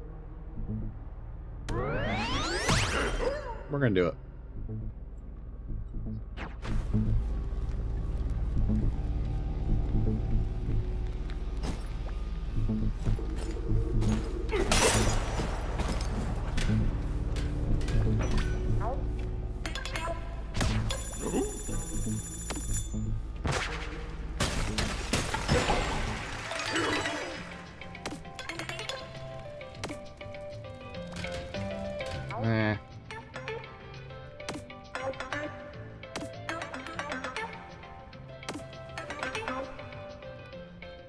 Yo, I didn't know this guy did this. I should have asked before.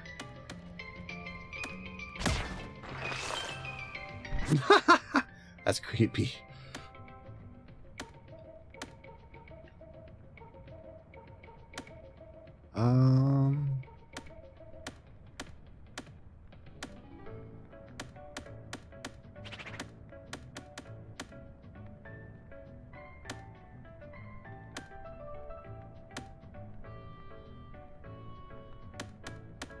That's evil that they make you choose the different colors.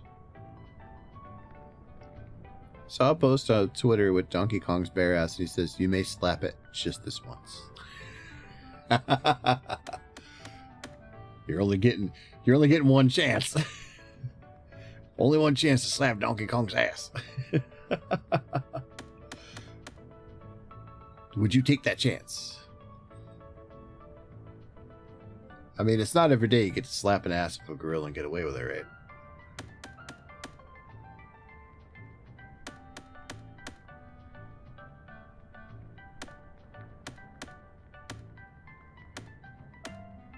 So these are all the same. They're just...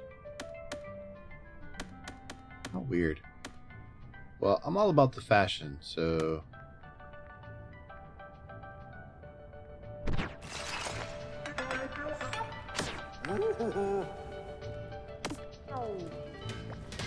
What does Pauline have? I think Pauline just has the regular one.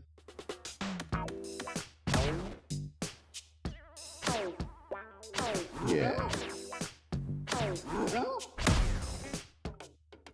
So we can get the gold and the red one, I think.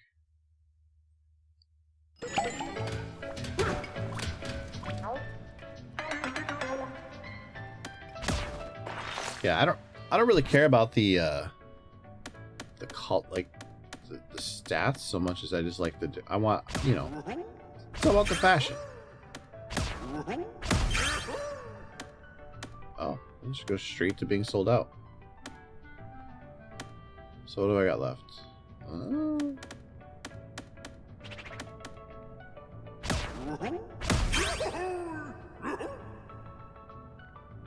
Damn. Let's do it.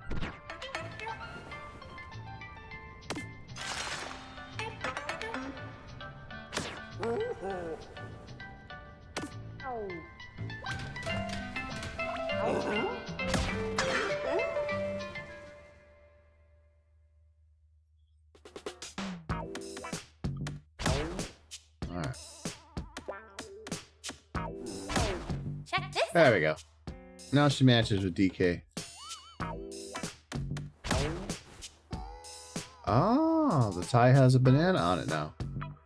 Like a banana pin.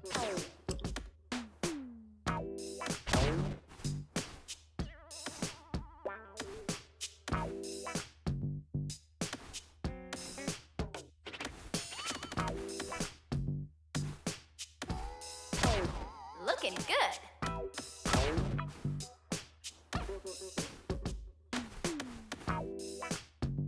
Naked Kong.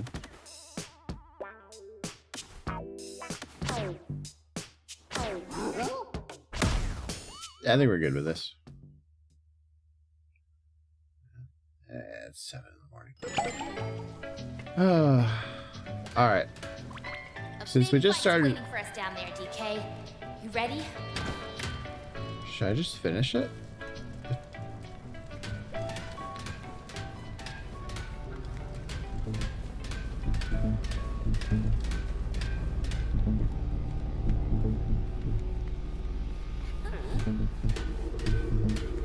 Seems like they definitely want me to just jump down there and start doing a fight.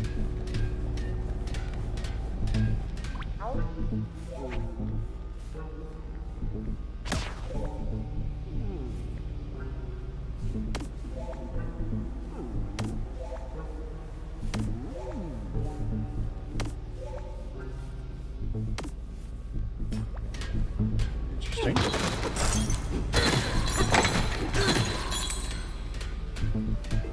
All right.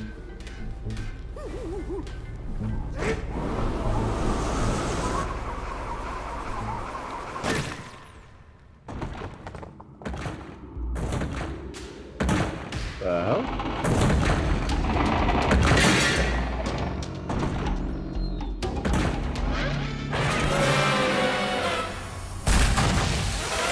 Oh no. Stomp and Clomper. Watch out! Don't get squished! All right, get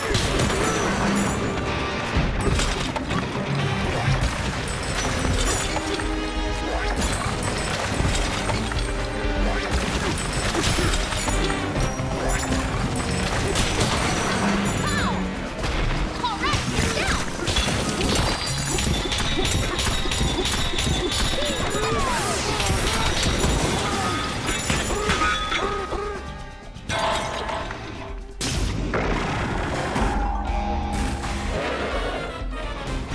Let's knock it down again!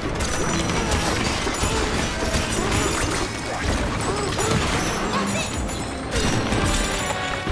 All right, down!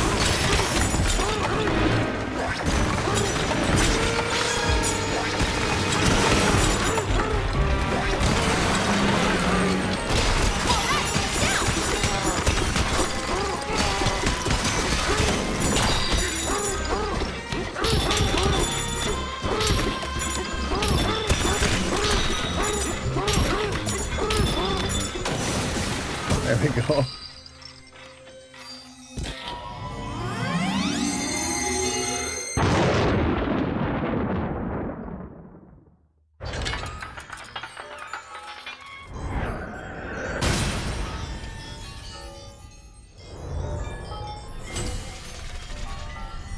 Dive to the next layer.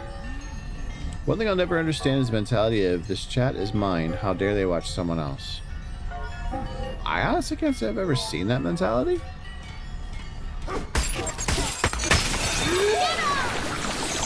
Wouldn't surprise me if it exists, but...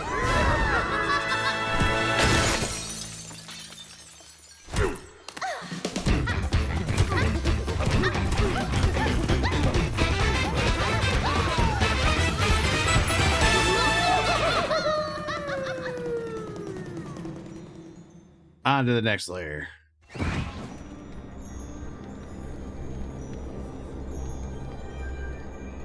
Wow. It's definitely a petty thing.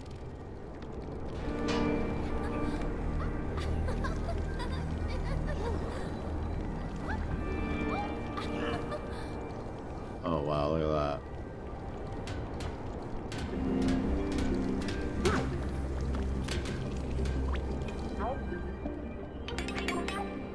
Welcome to the style shop.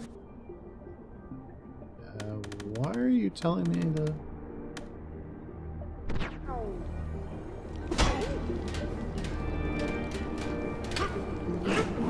Alright, let's go. Let's fucking go! Grumpy Kong, Director of Manufacturing Wood Company and the craftsman behind all... I don't want to read that anyway.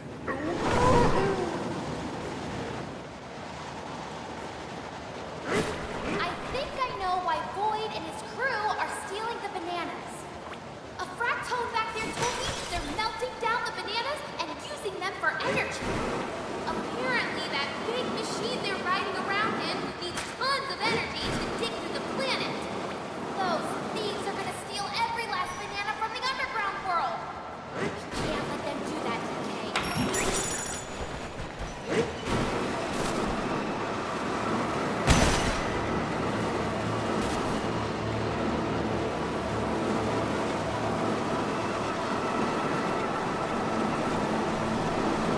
This is a long ass trip.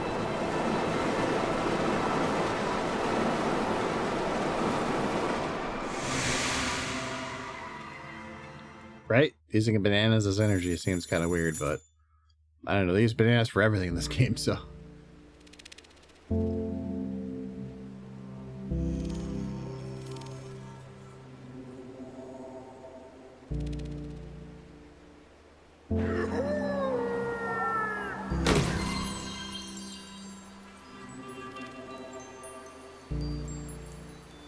Look at that lovable face.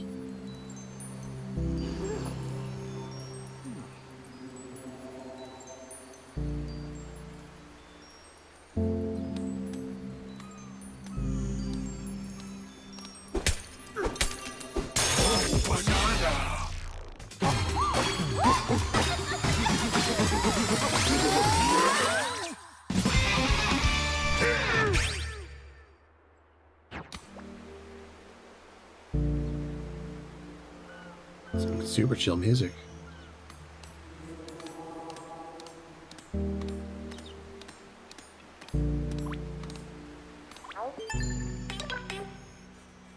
The road forks into two paths ahead. Only you know which way to go.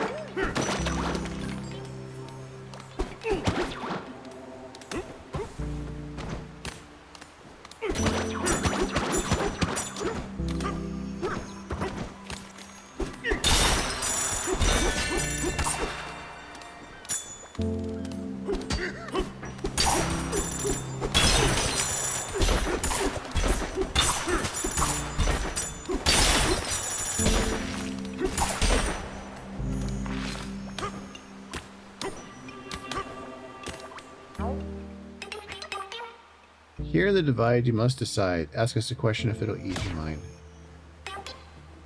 The left path takes you to the freezer layer. It's the chilliest, iciest, oh so frostiest place in the underground world. Would you like? We like questions. Do you have more? Go right, and you'll end up in the forest layer. Would love to stop for stay in the famous Forest Hotel someday.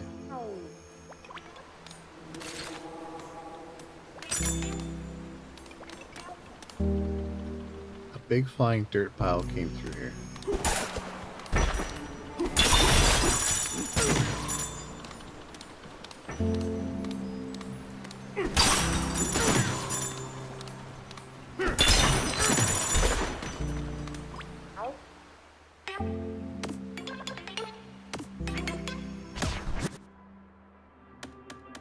Let's see here.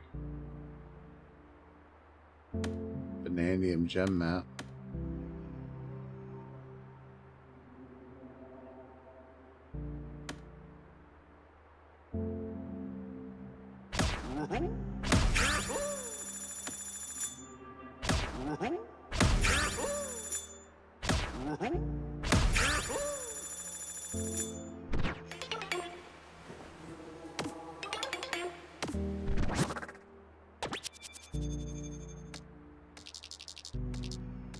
Oh. Hello.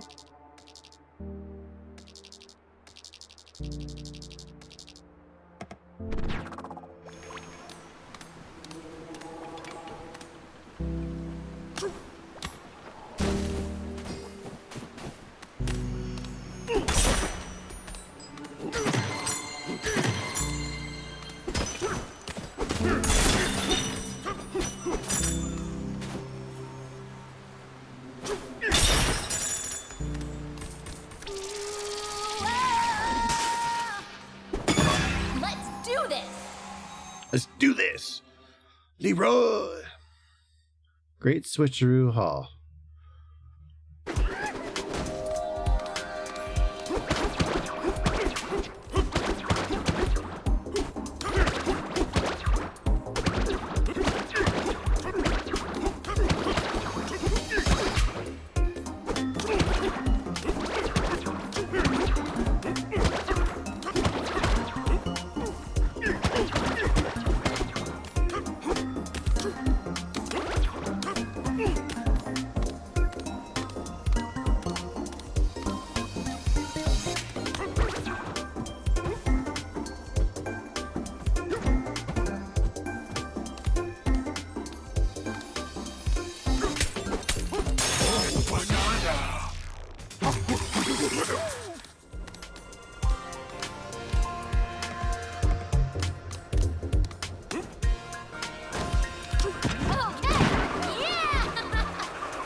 Wait, does that just kick me out?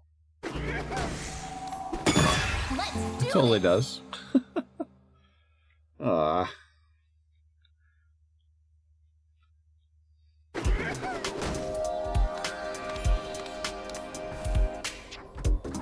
Oh, hey. I'm an idiot.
There we go.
missing one still.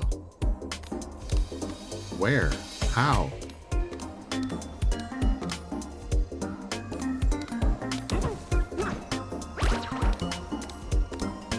How? What am I...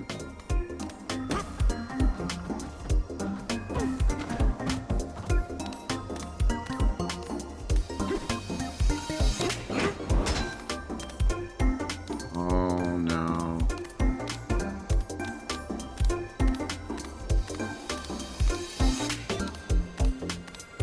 Where is it?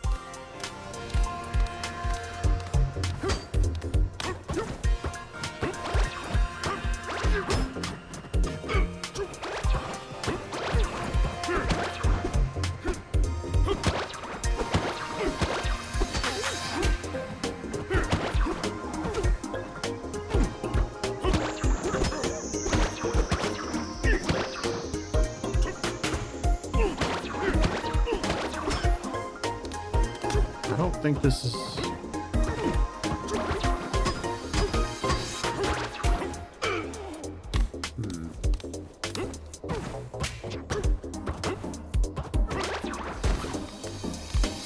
Really?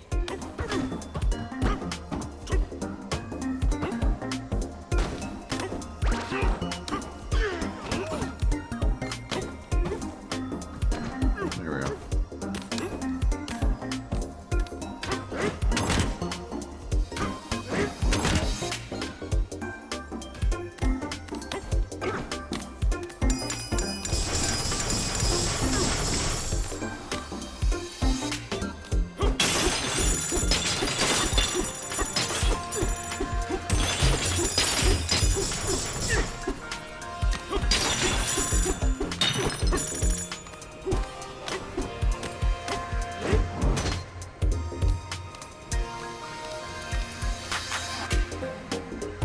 I'm confused.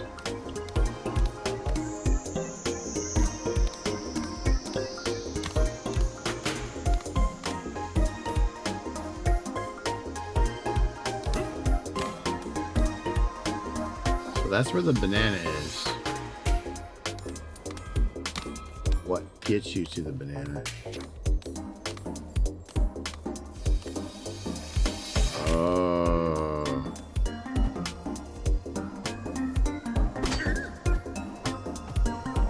Okay, I get it now.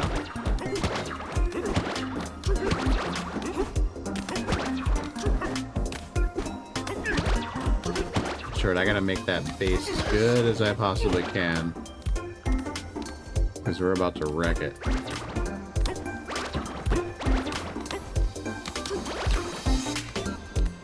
Oh my gosh.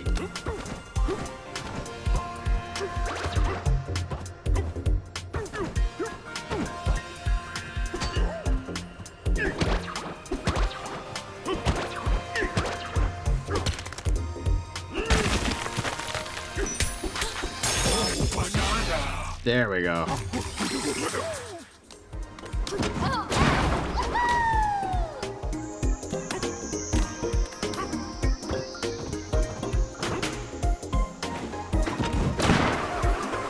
And we're good. Nice. Dun, dun, dun, dun, dun, dun.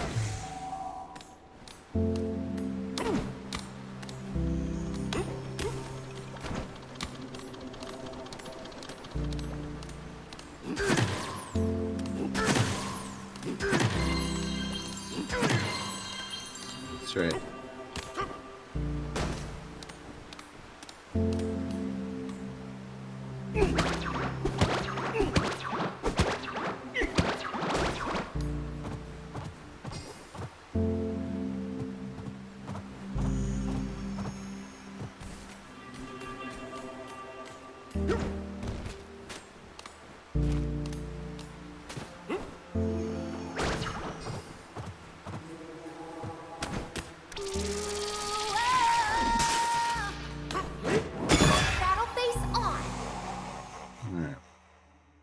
Isn't it right? It's like the most cathartic game ever.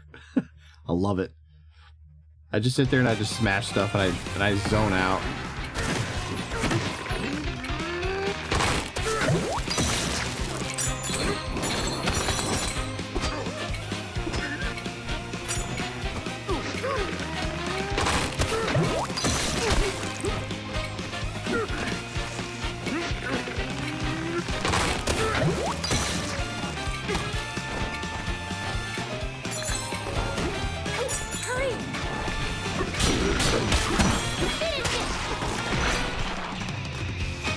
That was close. There.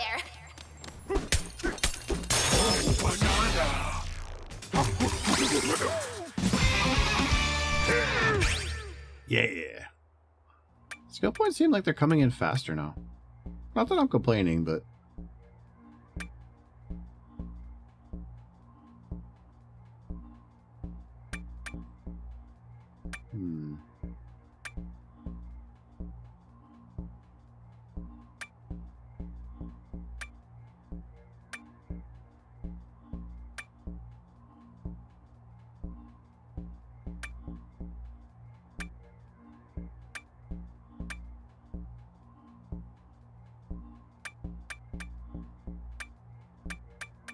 Yeah, I feel like, I'm just gonna sit on the points for now.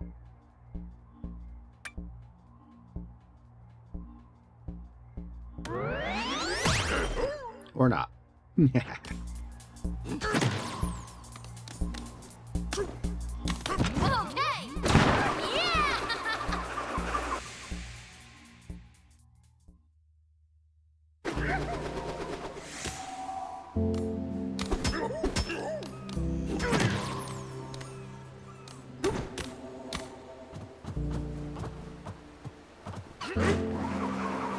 Well, that was dumb of me.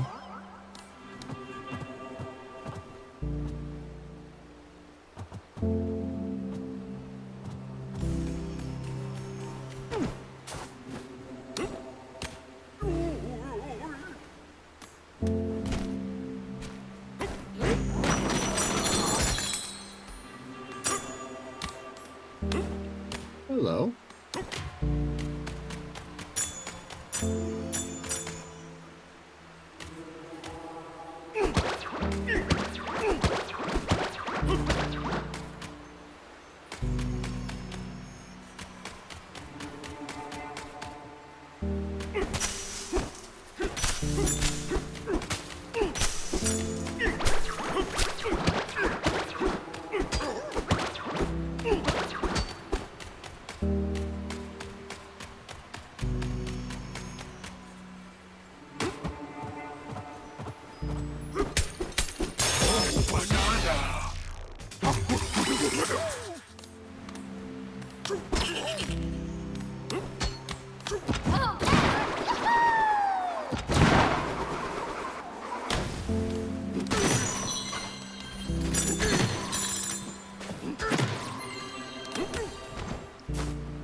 We have another one over there.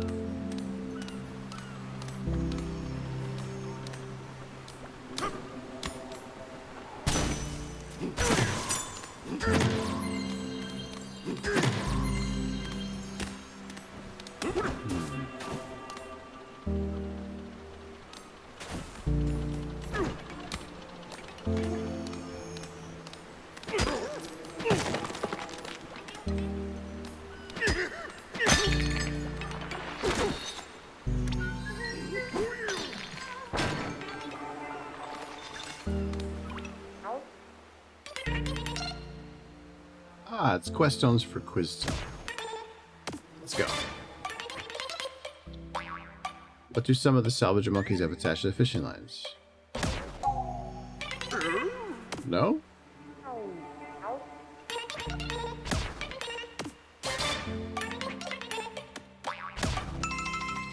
A magnet.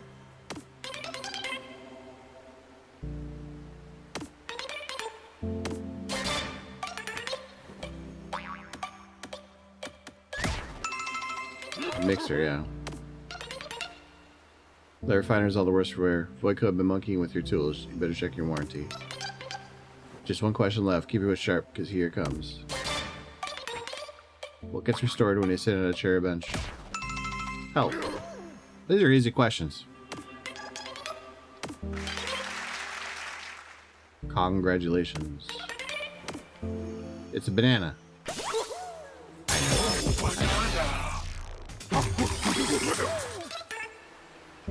Until next time.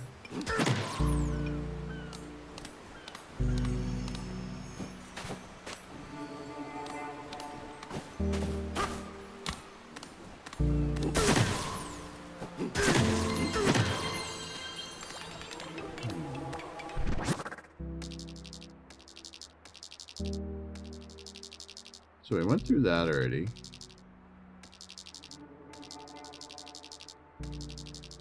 We did that. How the hell did we get the banana that's in there?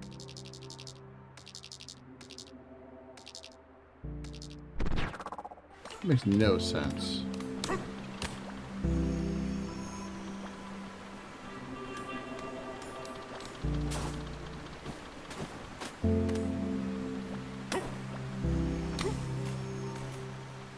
Oh.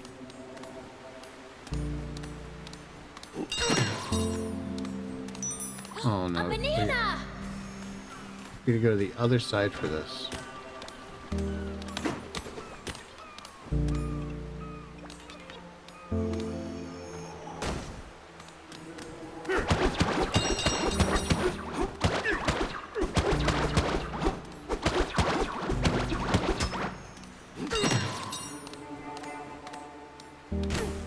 Climb up. And we go the other way.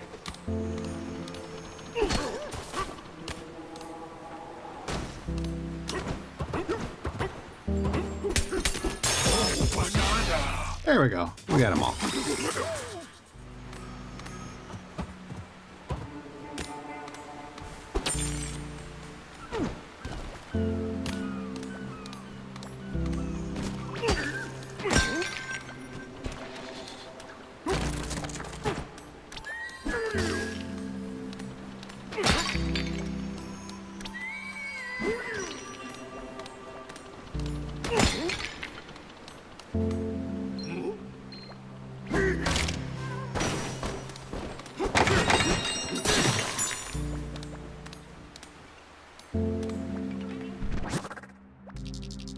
Okay. I've pretty much gotten everything at this point. It's time to go.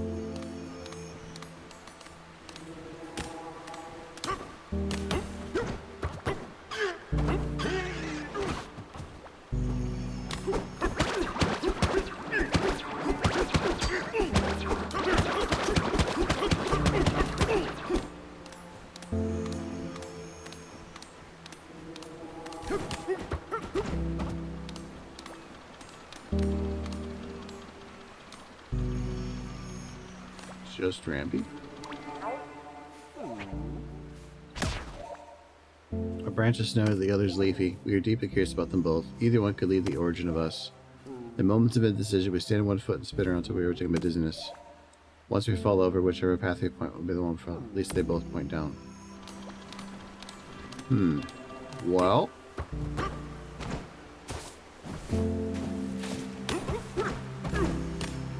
Do I pick the forest?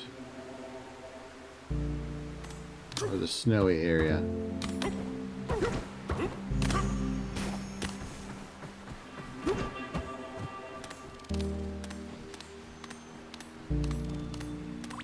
Hey, I wanted to go this way too.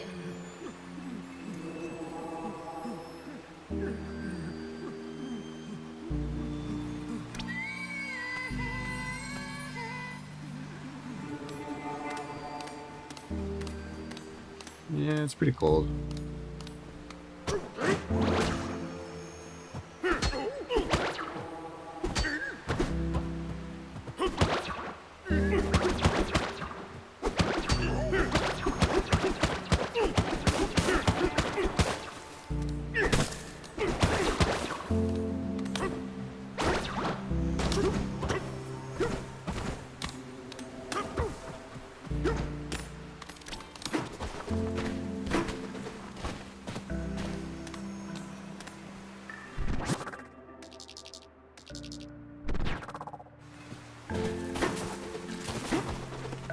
Oh, we're going this way?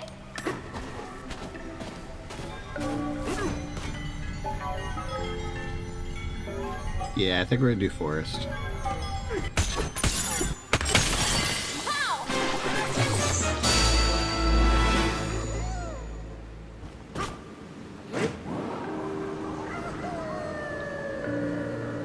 We'll probably be able to go back and do the other one anyway.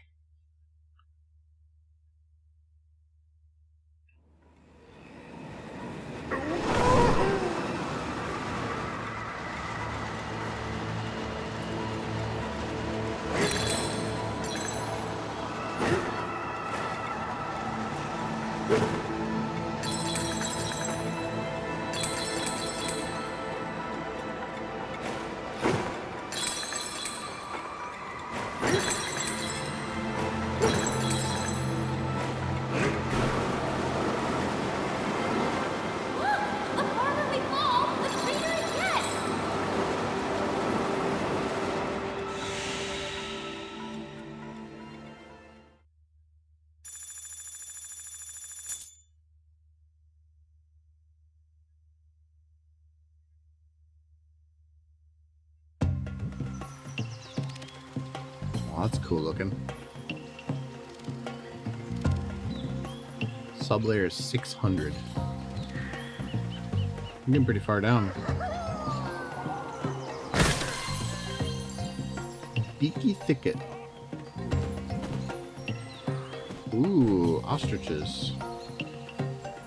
Oh, this whole thing is ostrich themed. Haha.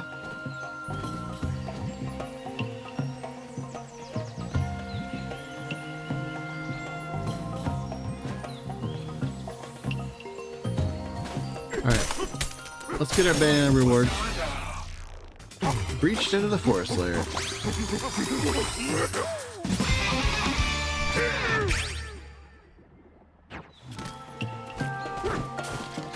Hey, someone's over there. Oh, I just want that dog.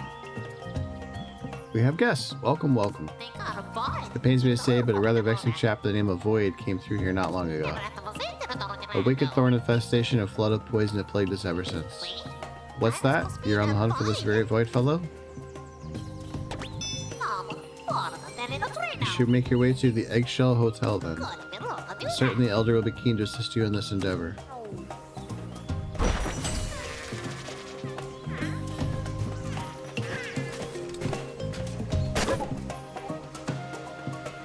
Aim. Well, that's cool.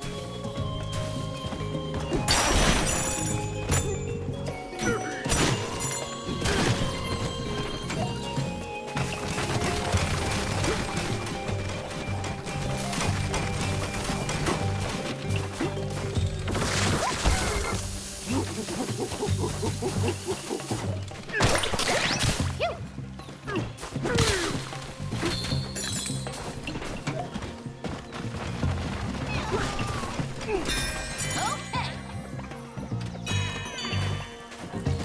There's a path down there. Let's jump.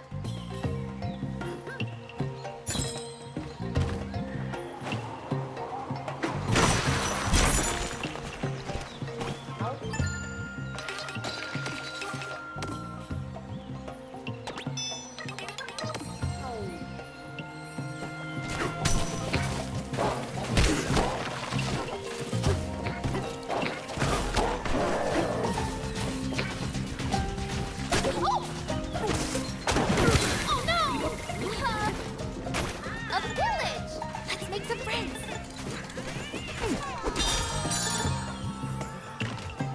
Alright.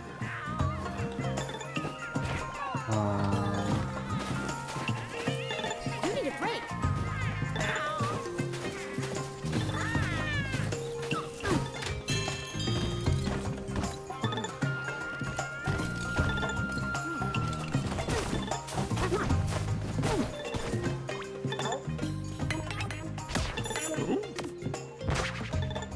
Get this built. Looks cozy.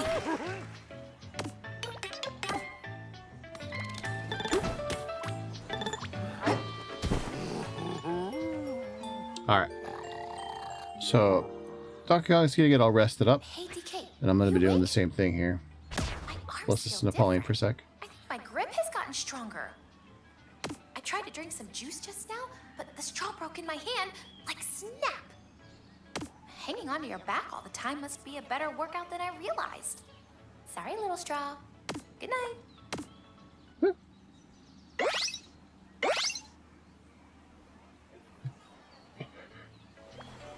This is gonna be a great day. I just know it. I agree. But it's also gonna be a great day tomorrow.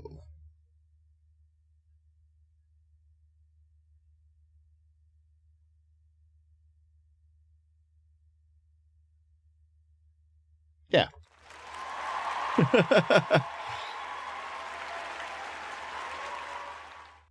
Wanted to try out an awkward pause and see how that worked out. Apparently it didn't. Comedic timing is just not there.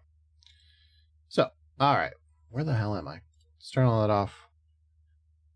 Let's turn this off. Let's turn this off. Zip me on over here. And we need some music. Let's do that. Alright. Yeah, I'm gonna end. I've been streaming for almost 5 hours, which I think is pretty decent stream, and I made a lot of progress in Donkey Kong, and I had a lot of fun today. Thanks for popping by. Thanks for being the first like founding person of the chat. Like that's awesome. I'm really glad to see that.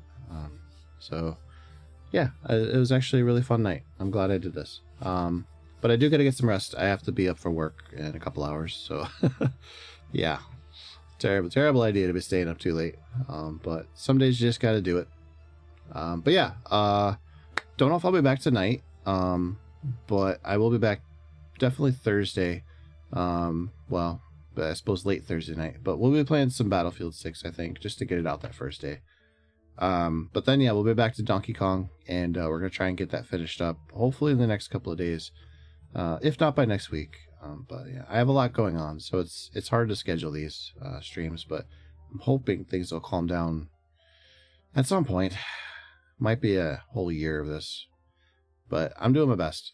So please bear with me. Other than that, yeah, I appreciate everybody stopping out. So I will see you later, Dark Nova. I'm gonna head out and get some rest. So take care. Bye bye.